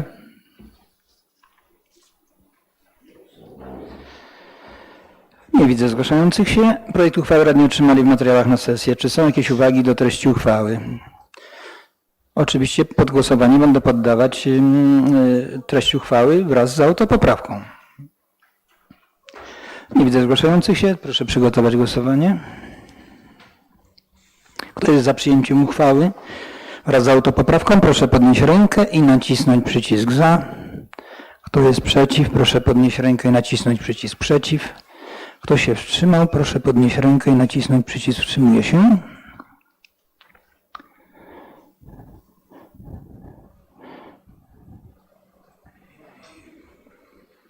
Już. Głosowało 15 radnych, za 15, przeciw 0, wstrzymujących się 0. Stwierdzam, że uchwała została przez radnych przyjęta jednogłośnie. Przechodzimy do punktu 18. Proszę panią Agnieszkę Kulicz, skarbnika gminy, o omówienie projektu uchwały zmieniającej uchwałę w sprawie uchwały budżetowej na rok 2022 wraz z autopoprawką. Panie Przewodniczący, Państwo Radni, zaproponowano następujące zmiany. Jeżeli chodzi o zmiany w zakresie dochodów budżetu, uwzględniono zwiększenie dochodów dotyczące otrzymanych środków z tytułu subwencji oświatowej ogólnej na rok 2022. Uwzględniono zwiększenie dochodów dotyczące otrzymanych środków z Lubelskiego Urzędu Wojewódzkiego. W rozdziale 75495 są to środki z przeznaczeniem na nadanie numeru PESEL na wniosek w związku z konfliktem na Ukrainie i w rozdziale 75495 są to środki z przeznaczeniem na wypłatę świadczeń pieniężnych na podstawie artykułu 13 ustawy z dnia 12 marca 2020 roku o pomocy obywatelom Ukrainy w związku z konfliktem zbrojnym na terytorium tego państwa. Uwzględniono również zwiększenie dochodów w rozdziale 75814. Są to środki otrzymane z Ministerstwa Finansów na dodatkowe zadania oświatowe związane z kształceniem, wychowaniem i opieką nad dziećmi i uczniami będącymi obywatelami Ukrainy, jak również uwzględniono zwiększenie dochodów w rozdziale 756.18. Są to wpływy z części opłaty na zezwolenie na sprzedaż napojów alkoholowych w obrocie hurtowym. Jeżeli chodzi o zaproponowane zmiany w zakresie wydatków budżetu, uwzględniono wniosek do budżetu dotyczący zmian w rozdziale 801.01. Są to właśnie zmiany związane z otrzymaniem środków z tytułu subwencji oświatowej. Uwzględniono wnioski jednostek organizacyjnych gmin, czyli Szkoły Podstawowej w Kremcu, w Jackowie, w Krzesimowie oraz Dominowie. Są to zmiany związane z otrzymanymi środkami z Funduszu Pomocy. Uwzględniono wniosek do budżetu jednostki organizacyjnej Ośrodka Pomocy Społecznej w Małgwi, właśnie w rozdziałach 754,95 oraz 853,95. Jest to działalność jednostki związana z Funduszem Pomocy. Uwzględniono wniosek do budżetu dotyczący zmian w rozdziale 616. Są to zmiany dotyczące zabezpieczenia dodatkowych środków na przebudowę drogi gminnej nr 105330L w miejscowości Krzesimów, gmina Małgiew, oraz uwzględniono wniosek do budżetu dotyczący zmian w Funduszu Sołeckim w miejscowości Trzeszkowice. Jeżeli chodzi o zmiany w przychodach budżetu, nie proponowano zmian. Jeżeli chodzi o zmiany w rozchodach budżetu, zwiększono kwotę rozchodów budżetu w związku z uwzględnieniem wniosku Gminnego Przedsiębiorstwa Komunalnego w Małgwi o udzielenie pożyczki nieoprocentowanej na realizację zadania pod nazwą budowa wodociągu w miejscowości Dominów, gmina Małgiew, etap 4 i 5 oraz przydomowych oczyszczalni ścieków. Dodam tylko, że w przedstawionej propozycji uchwały macie Państwo zapisy dotyczące paragrafu 10 punkt 2 uchwały budżetowej na rok 2022, który określa maksymalną wysokość pożyczek udzielonych przez wójta gminy Małgiew w danym roku. I tam w pierwotnej wersji naszej uchwały była kwota 300 000. W tym momencie zaproponowałam zmiany dotyczące zwiększenia tej kwoty na kwotę 400 000 złotych. W związku z kwotą, którą mamy, czy chcemy udzielić pożyczki dla Gminnego Przedsiębiorstwa Komunalnego w związku z realizacją przez nich przedsięwzięcia, o którym mówiłam. Także dziękuję bardzo. Dziękuję bardzo. Przewodniczącą Komisji Gospodarki Przestrzennej i Budżetu Gminy, proszę o opinię. Panie Przewodniczący, Pani Wójt, powyższy projekt uchwały komisja zaopiniowała pozytywnie jednogłośnie. Wraz z autopoprawką. Dziękuję bardzo. Otwieram dyskusję. Projekt uchwały radni otrzymali w materiałach na sesję. Czy są jakieś pytania do treści uchwały? Nie widzę. Proszę o przegłosowanie. Kto z Państwa radnych jest za przyjęciem uchwały wraz z autopoprawką, proszę podnieść rękę i nacisnąć przycisk za. Kto jest przeciw, proszę podnieść rękę i nacisnąć przycisk przeciw. Kto się wstrzymał, proszę nacisnąć przycisk wstrzymuje się.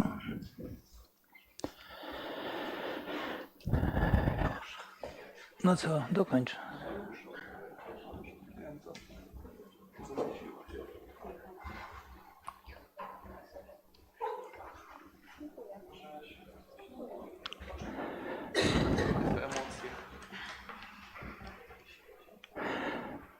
Pan radny już zagłosował, ale jeszcze nie ma na wyświetlaczu.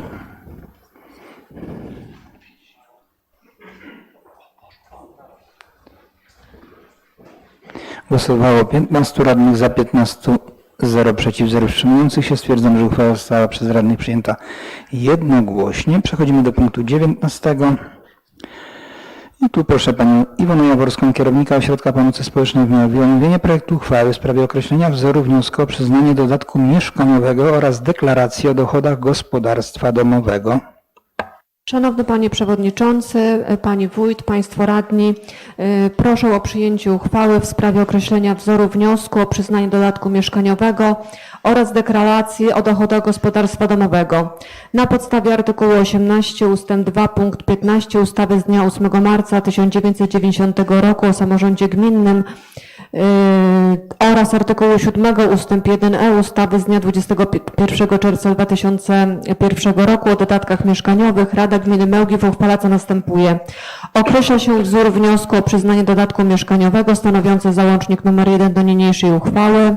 Paragraf nr 2. Określa się wzór deklaracji o dochodach gospodarstwa domowego stanowiący załącznik nr 2 do niniejszej uchwały. Paragraf numer 3. Wykonanie uchwały powierza się wójtowi gminy Mełgiew.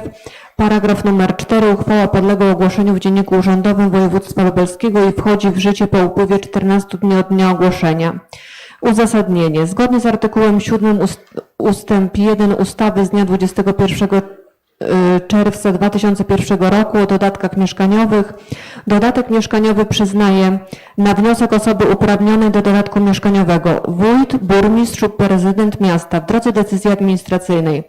Wprowadzony do artykułu 7 nowy ustęp 1e nałożył na Radę Gminy obowiązek określenia w drodze uchwały wzoru wniosku o wypłatę dodatku mieszkaniowego oraz wzór deklaracji. Wobec powyższego podjęcie przedmiotowej uchwały jest zasadne. Dziękuję bardzo. Przewodniczącego Komisji Oświaty, Kultury i Spraw Społecznych proszę o opinię.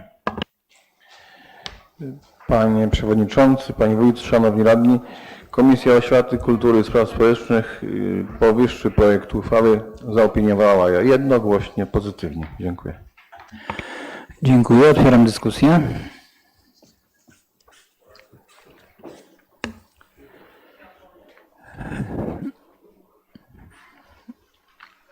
Nie widzę zgłaszających się, ale mam na tablecie brak połączenia z internetem, ale może się uda.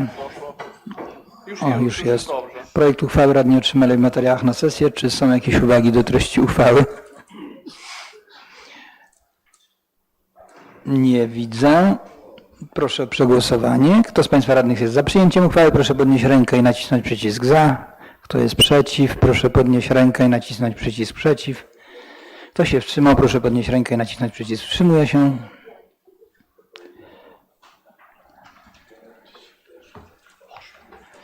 Głosowało 15 radnych, za 15, 0 wstrzymujących się, 0 przeciw. Stwierdzam, że uchwała została przyjęta jednogłośnie. I przechodzimy do punktu 20. Proszę Panią Mariolę Matyjaśkiewicz, inspektor do spraw oświaty, o omówienie projektu uchwały w sprawie określenia średniej ceny jednostki paliwa w gminie Mełgiew w roku szkolnym 2022-2023 wraz z autopoprawką. Panie Przewodniczący, Pani Wójt, Szanowni Państwo Radni. Projekt uchwały w sprawie określenia średniej ceny jednostki paliwa w gminie Mełgiew w roku szkolnym 2022-2023. Projekt, który otrzymaliście Państwo, był niestety błędny. To mój błąd. W paragrafie pierwszym były podane złe kwoty, tak naprawdę kwoty, które odpowiadały uchwale z zeszłego roku. To po prostu z zapędzenia zostało przeze mnie wprowadzone. Natomiast dzisiaj w autopoprawce, którą otrzymaliście Państwo, kwoty średniej ceny jednostki paliwa w gminie Mełgiew na rok szkolny 22-23 przedstawiają się następująco. W przypadku oleju napędowego 7,70 zł za litr, w przypadku benzyny bezołowiowej 95 8,01 za litr i w przypadku autogazu 3,54 zł za decymetr sześcienny. Tą uchwałę podejmujemy na przyszły rok szkolny, który rozpocznie się od 1 września, ponieważ dowóz uczniów niepełnosprawnych do szkół, przedszkoli jest zadaniem gminy. Gmina może organizować ten dowóz poprzez zapewnienie sama, ale też zwrot kosztów dla rodziców, którzy dowożą dzieci samodzielnie własnym samochodem. Ustawa Prawo oświatowe w 2019 roku wprowadziła specjalny algorytm wyliczenia takiego zwrotu kosztów dla rodziców, do którego między innymi podstawiamy cenę jednostki paliwa, jakie użytkuje dany pojazd, ustaloną wcześniej właśnie w uchwale Rady Gminy. W związku z czym jest to uchwała niezbędna do tego, abyśmy mogli funkcjonować od 1 września właśnie dla rodziców, którzy będą dowozić swoje dzieci do szkół. Około 11 osób w roku 2021-2022 korzysta właśnie z tego zwrotu kosztów, dowożąc dzieci własnym środkiem transportu. Są to dzieci jeszcze w wieku szkolnym, więc myślę, że te same osoby będą również korzystały od września tego roku 2022. Dziękuję bardzo. Przewodniczącego Komisji Oświaty, Kultury i Spraw Społecznych proszę o opinię. Panie Przewodniczący, Panie Wójt, Szanowni Radni, Komisja Oświaty, Kultury i Spraw Społecznych wydała jednogłośnie pozytywną opinię w sprawie omawianego projektu uchwały. Dziękuję. Dziękuję bardzo. Otwieram dyskusję.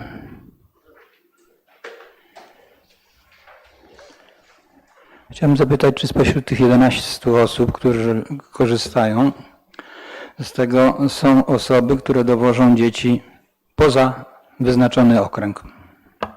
Dowożą do Świdnika, to znaczy poza teren naszej gminy, tak? Nie, no chodzi o to, że pani wójt chyba chce uściślić. Proszę bardzo. Rodzice, którzy mają dzieci w szkołach średnich, wiadomo, że w gminie Mełgiew nie mamy szkoły średniej, to oni dowożą do Świdnika lub, uwaga, jeżeli jest to specjalna placówka, której też nie posiadamy.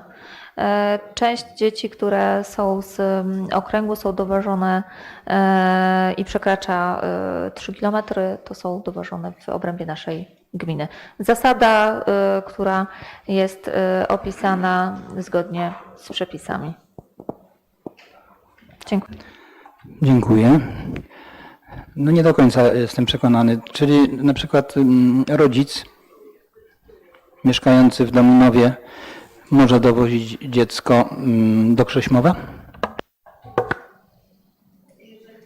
Jeżeli dziecko jest w szkole podstawowej, który korzysta z nauki w szkole ogólnej, nie może, powinien być w Dominowie i tego dowożenia pewnie by nie skorzystał, dlatego że z każdego miejsca w Dominowie nie przekracza 3 km do szkoły. Natomiast jeżeli chodzi o szkołę specjalną w Świdniku, to tak, z Dominowa płacimy, jeżeli dziecko jest dowożone do Świdnika na przykład. Albo zapewniamy swój transport dla dzieci niepełnosprawnych. Dziękuję. Czy ktoś chciałby zadać jakieś pytanie?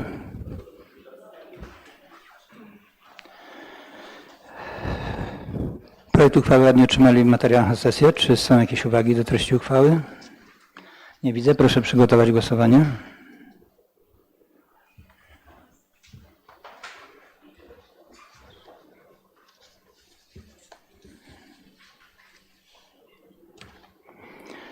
Kto z Państwa radnych jest za przyjęciem uchwały, proszę podnieść rękę i nacisnąć przycisk za. Kto jest przeciw, proszę podnieść rękę i nacisnąć przycisk przeciw. Kto się wstrzymał, proszę podnieść rękę i nacisnąć przycisk. Wstrzymuje się. Głosowało 15 radnych, za 15, przeciw 0, wstrzymujących się 0. Stwierdzam, że uchwała została przyjęta jednogłośnie. Przechodzimy do punktu 21. Wolne wnioski i sprawy różne. Proszę bardzo.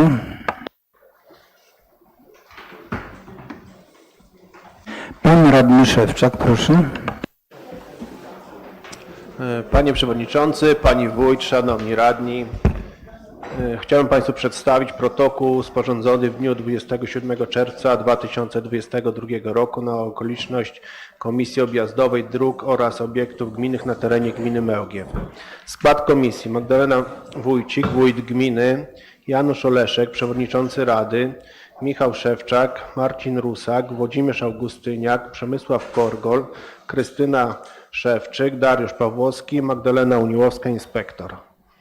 Podczas objazdu dróg sprawdzono stan techniczny dróg gminnych i wewnętrznych na terenie gminy Mełgiew. Dodatkowy przejazd drogami powiatowymi. Przejazd komisji poprowadzony został przez drogi o nawierzchni asfaltowej, szutrowej w miejscowości Mełgiew, Podzamcze, Dominów, Krzesimów, Trzeszkowice, Józefów, Janowice, Józefów, Jacków, Krępiec. Ocenie poddano nawierzchnię dróg poboczy, chodników, odwodnienia oraz przylegających zieleńców, pasów dróg gminnych i powiatowych. Komisji wskazany został odcinek drogi zrealizowany z dofinansowania w ramach Rządowego Funduszu Rozwoju Dróg w 2021 roku w miejscowości Janówek, droga gminna nr 105 508L. Dodatkowo utwardzone pobocze przy drodze powiatowej nr 2019L w miejscowości Trzeszkowice, zadanie współfinansowane z powiatem świdnickim. Wskazane zostały odcinki dróg planowane do realizacji w bieżącym roku. W ramach Funduszu Ochrony Gruntów Rolnych w miejscowości Trzeciaków, w ramach Rządowego Funduszu Rozwoju Dróg w miejscowości Krzesimów pod Lipie, w miejscowości Mełgiew, ulica Handlowa. Zweryfikowany został stan techniczny odcinków dróg objętych pracami projektowymi w miejscowości Żurawniki, droga gminna nr 105 521L, w miejscowości Franciszków, droga gminna nr 105 530L, w miejscowości Jacków, droga gminna 105 527L. Przedmiotowe odcinki dróg planowane są do realizacji w 2023 roku po wcześniejszym uzyskaniu dofinansowania. Komisja dokonała oględzin sali gimnastycznej przy obiekcie szkoły podstawowej w Dominowie oraz zweryfikowała postęp prac budowlanych dotyczących rewitalizacji parku w Nowym Kremcu. Przepraszam. Ustalenia stwierdzone podczas objazdu dróg. Nawierzchnie szutrowe dróg gminnych oraz wewnętrznych dojazdowych w stanie dobrym, zapewniającym swobodne użytkowanie dla pieszych, samochodów osobowych oraz pojazdów rolniczych. Nawierzchnie asfaltowe dróg gminnych, stan dobry, częściowo nawierzchnie dróg asfaltowych wymagają bieżącego uszczelniania emusją asfaltową. Ulica Spokojna w miejscowości Franciszków, droga gminna nr 105 509L w Janowicach. Nieliczne pobocza dróg gminy wymagają koszenia zieleńców. Należy uzupełnić brakujące oszklenie ścian, witryn przystankowych w miejscowości Mełgiew i Jacków. Należy podciąć gałęzie drzew i krzewów wchodzących w skrajnie drogowe w miejscowości Jacków, droga gminna 105 527L, w miejscowości Podzamcze, droga gminna 123 029L, Szutrowa w stronę lasu, w miejscowości Franciszków, ulica Spokojna, wzdłuż gruntowego odcinka prowadzącego w stronę przejazdu drogowo-kolejowego. Dodatkowo należy mieć na uwadze odcinki dróg usytuowane wzdłuż terenów leśnych w okresie jesienno-zimowym. Wykonać przeglądy i przystąpić do ewentualnego podcięcia gałęzi wchodzących w skrajnie drogowe. Na tym protokół zakończono. Dziękuję. Dziękuję bardzo. Pani radna Kurowska, tak? Zgłaszała się? Proszę bardzo. Pani wójt, mam taki wniosek. Porozmawialiśmy ostatnio na komisji o pracach niezbędnych, konserwacyjnych dotyczących placu zabaw i boisk szkolnych, żeby jak najszybciej przeprowadzić przeglądy takie przez spółkę.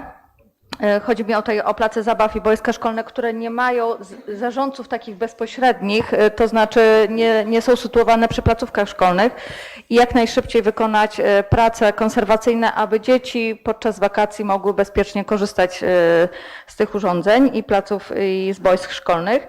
I drugi mój wniosek dotyczy wykonywania dokumentacji projektowej ulicy Spokojnej. Ja już kiedyś mówiłam, jeżeli można by było, to prosiłabym o przeanalizowanie usytuowania sieci kanalizacji sanitarnej pod jezdnią, żeby wykonać to już na przyszłość, tak? Na, nie wiem, na 10, na 20 lat, żebyśmy później już nie niszczyli tego, co wybudujemy, a także, żeby w ramach tej dokumentacji zapewnić połączenie z ulicą Polną. Nie myślę tutaj o połączeniu asfaltowym, ale chociaż jakimś kruszywem, destruktorem, że w czasie wykonywania prac budowlanych, żeby umożliwić połączenie i przejazd sprzętu rolniczego na pola po prostu od ulicy Polnej. Także dziękuję. Dziękuję. Pani wójt odpowie? Proszę.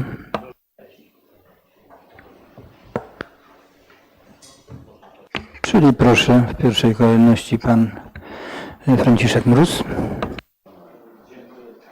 Dziękuję bardzo, panie przewodniczący.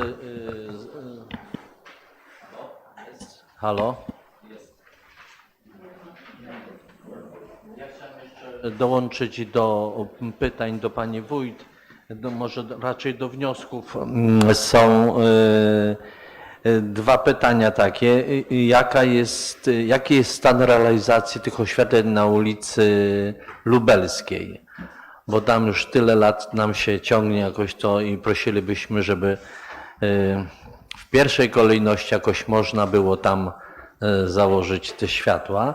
I druga rzecz taka z życia wzięta, mianowicie zgłaszają się mieszkańcy Mełgwi II, którzy mieszkają tak wysunięci bardziej w pola, że mają duże kłopoty ze zwierzyną leśną. Mianowicie ostatnio zadomowił się łoś, który w ogóle nie ucieka i tak nastawia się bojowo do właścicieli tych. Bardzo polubił czereśnie, truskawki i nie mogą sobie z nim poradzić, więc prośba jest taka, żeby wyraźnie może dzisiaj powiedzieć, do jakiego koła należy Mełgiew Druga i jakie jak najszybciej mogliby interweniować, żeby pomóc tym mieszkańcom, bo są i dzieci, mężczyźni idą do pracy, panie boją się wychodzić, a on jakoś tak nastawiony jest, widzę, bez negocjacji. Dziękuję bardzo. Proszę pani wójt. To ja może faktycznie zacznę od tego łosia. Proszę Państwa, mieliśmy taką sytuację niespełna, myślę, miesiąc temu, może troszeczkę więcej. Mieliśmy zgłoszenia z kolonii Minkowice, że w drodze do stacji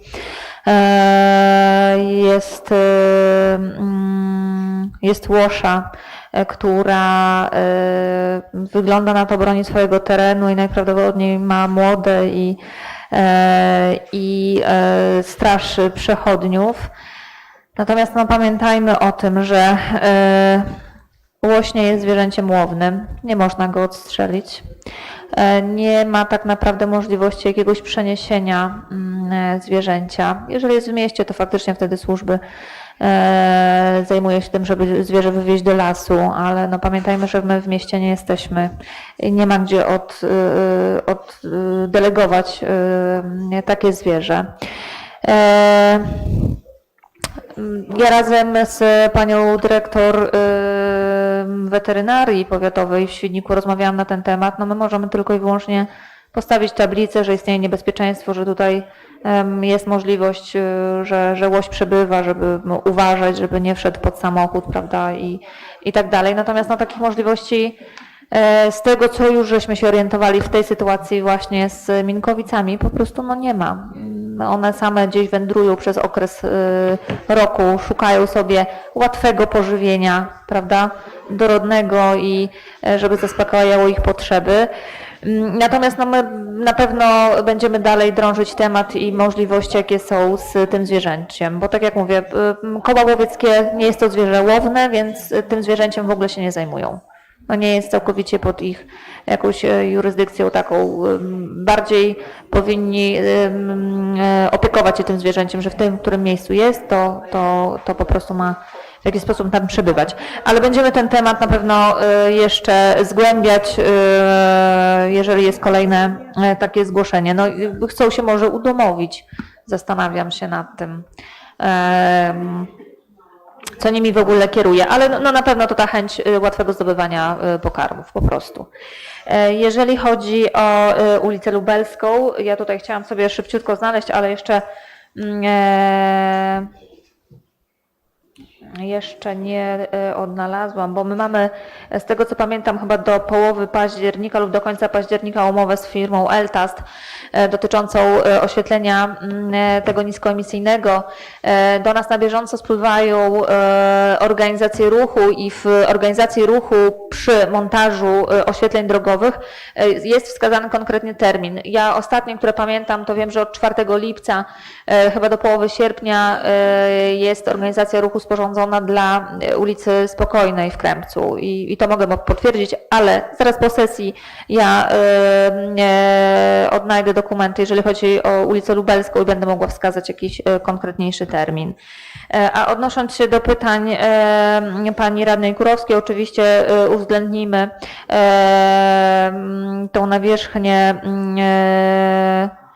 z gruntu rodzimego na ulicy Spokojnej, gdzie jest połączenie do ulicy Polnej i tak jak rozmawialiśmy, będzie to Kruszywo. Natomiast rozwiązanie kanalizacyjne musimy bardzo sobie tutaj i doprecyzować i porozmawiać z branżystami, bo już jedną instalację podziemną pod asfaltem mieliśmy, więc chciałabym od tego naprawdę odchodzić. Natomiast też pamiętajmy, że tych urządzeń w pasie drogowym w ulicy Spokojnej mamy dużo.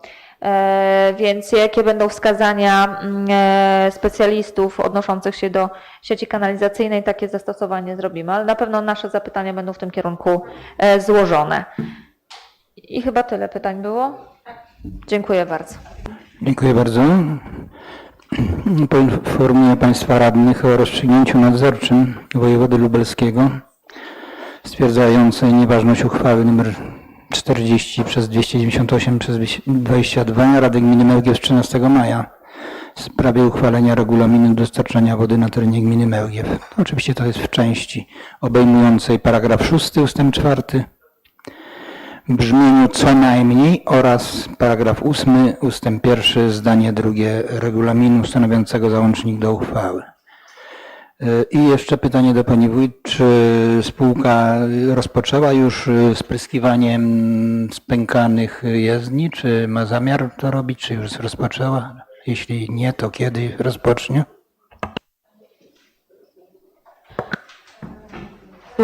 Według zapowiedzi pana prezesa miała rozpocząć się w tym tygodniu, ale dostawca nie dostarczył emulsji asfaltowej. Mam nadzieję, że będzie to w najbliższych dniach. Dziękuję. Proszę, pan Franciszek Mróz.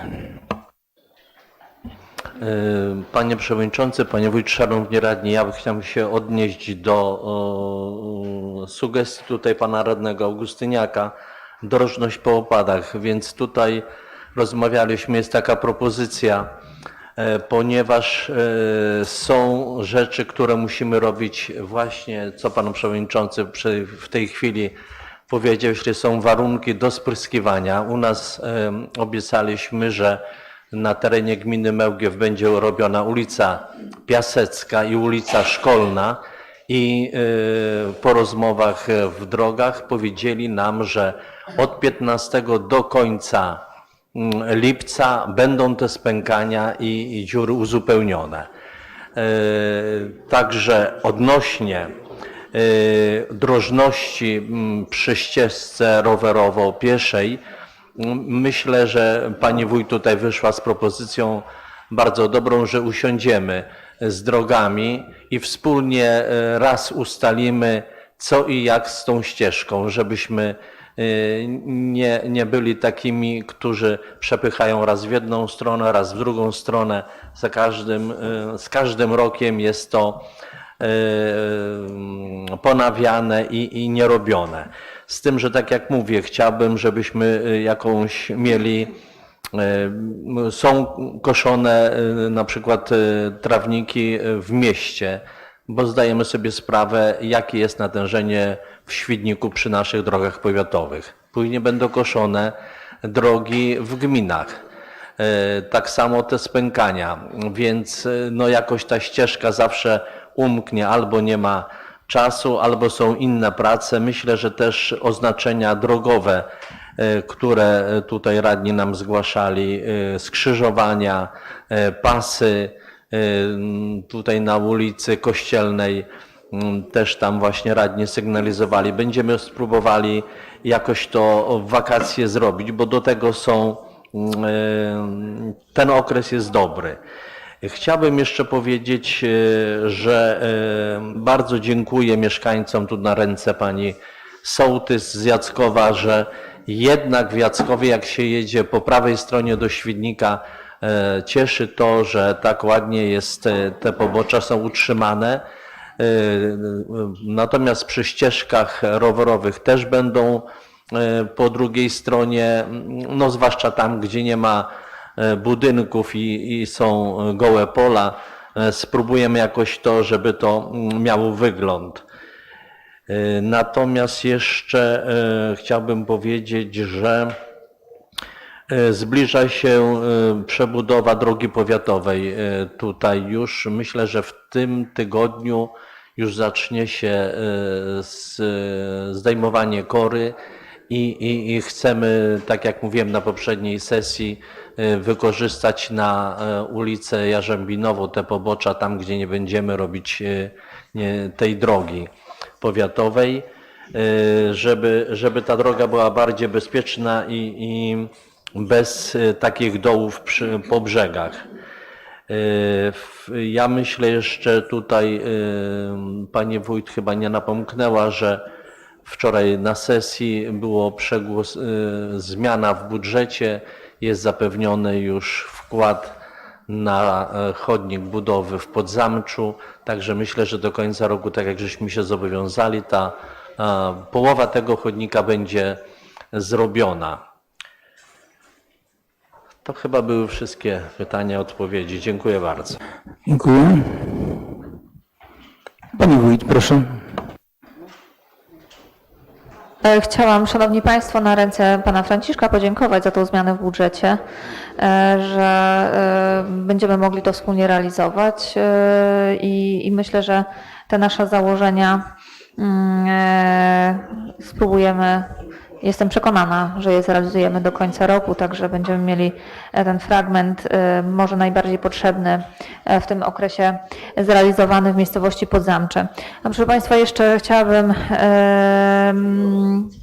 poinformować głównie sołtysów i radnych z obrębów Krzesimów Północny, Józefów Kolonia, Krępiec, Podzamcze, Minkowice, Dominów i Janówek, że jest wykonywane na zlecenie Starostwa Powiatowego w Świdniku uproszczone plany urządzenia lasu właśnie dla tych 7 obrębów ewidencyjnych.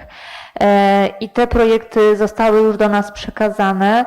My jesteśmy zobowiązani do poinformowania o tym wyłożeniu mieszkańców gminy Mełgiew i będą one dostępne do wglądu przez okres 60 dni. My dopiero rozpoczynamy procedurę, więc wszystkie ogłoszenia o tym będą publikowane, ale już dzisiaj chciałabym powiedzieć, że będzie w najbliższych dniach to wyłożenie. Po terminie wyłożenia będzie 30 dni na składanie zastrzeżeń i wniosków dotyczących tego planu. Plan będzie wykładany w Urzędzie Gminy w Mełgwi. Także pomimo tego, że jest to plan, który jest realizowany na zlecenie Starostwa Powiatowego, ale to u nas w urzędzie będzie do wglądu. Pamiętajmy, że na podstawie uproszczonego planu urządzenia lasu jest to podstawa do naliczania podatku leśnego, więc tutaj trzeba byłoby być zainteresowanym w tym zakresie przez osoby w tych miejscowościach. Dziękuję bardzo. Dziękuję. Pani radna Zawadzka, proszę. Już? Panu radnemu, panu Franciszkowi Mrozowi, jak i pani wójt za starania. Myślę, że radość mieszkańców Podzamcza jest nieoceniona, także dziękuję bardzo. Dziękuję bardzo. My jako radni oczywiście też pozytywnie rozpatrzyliśmy dofinansowanie tego chodnika. Pan radny Augustyniak. Dziękuję panie przewodniczący. Ja jeszcze słowo o koszeniu. Tutaj mam taką uwagę od mieszkańca Jackowa, aby skłonić właścicieli tej naszej fabryki traktorów CBM, ale żeby zadbali o swoją część chodnika przy jego posesji. Nie będę tu nazwisk wymieniał, ale to chodzi o ten łuk między skrzyżowaniem w stronę stacji, a w odwrotnym kierunku, w kierunku Mełgwi. Tam ta część chodnika stale jest zaniedbana. Jak nie wykosimy my, chociaż tego my mam na myśli tutaj powiat, no to ci właściciele w ogóle tego nie koszą. On narzeka, że stale przenoszą mu się wszelkiego rodzaju chwasty na jego działkę i prosił, żeby to jakoś tam zmobilizować właścicieli do czystości swojej części chodnika, przy chodniku. To jest jedna sprawa. Druga sprawa to chciałbym z tego miejsca podziękować pani dyrektor Centrum Kultury za bardzo duże zaangażowanie w rozwój tego miejsca, ponieważ jak wiemy, najgorzej jest wystartować. Ale jak zauważyliśmy, pani dyrektor bardzo sprawnie poradziła sobie i jestem pełen podziwu. i gratuluję rozwoju i wdrażania nowych pomysłów. Także Dziękuję bardzo pięknie w imieniu swoim i oczywiście pracowników. Tak jak na początku przychodziłam i obejmowałam stanowiska, podkreślałam, że dla mnie najważniejsi są ludzie, nie mury. I myślę, że nasza kadra, która łącznie liczy ponad 20 osób razem z instruktorami, jest duża i prężnie działająca i to jest moja praca, ale również praca moich wszystkich współpracowników, z których mogę powiedzieć, każdy jest zaangażowany, każdy zdaje z siebie 200% i myślę, że będziemy w tym trwali dalej i dalej się rozwijamy. Dziękujemy bardzo za wszelkie słowa uznania, wsparcia. Czekamy na Państwa propozycje. Chętnie będziemy też Państwa słuchać, jakie są potrzeby w zakresie rozwijania oferty kulturalnej. ja tylko, jeśli mogę dopowiedzieć, Proszę. na ile czas mi pozwala, to staram się bywać na wszelkiego rodzaju organizowanych przedstawieniach i jestem pełen podziwu, że to tak ładnie i sprawnie wszystko się odbywa. Także jeszcze raz dziękuję bardzo. Czy ktoś z Państwa radnych jeszcze chciałby zabrać głos? Pan przewodniczący komisji mówi, że start jest trudny, ale chyba pani dyrektor byłaby zainteresowana, żeby ta meta była jednak coraz dalej, a nie bliżej. Nie widzę już więcej zgłaszających się. Tak, proszę pani radna powiatu Świdnik, pani radna Pytka.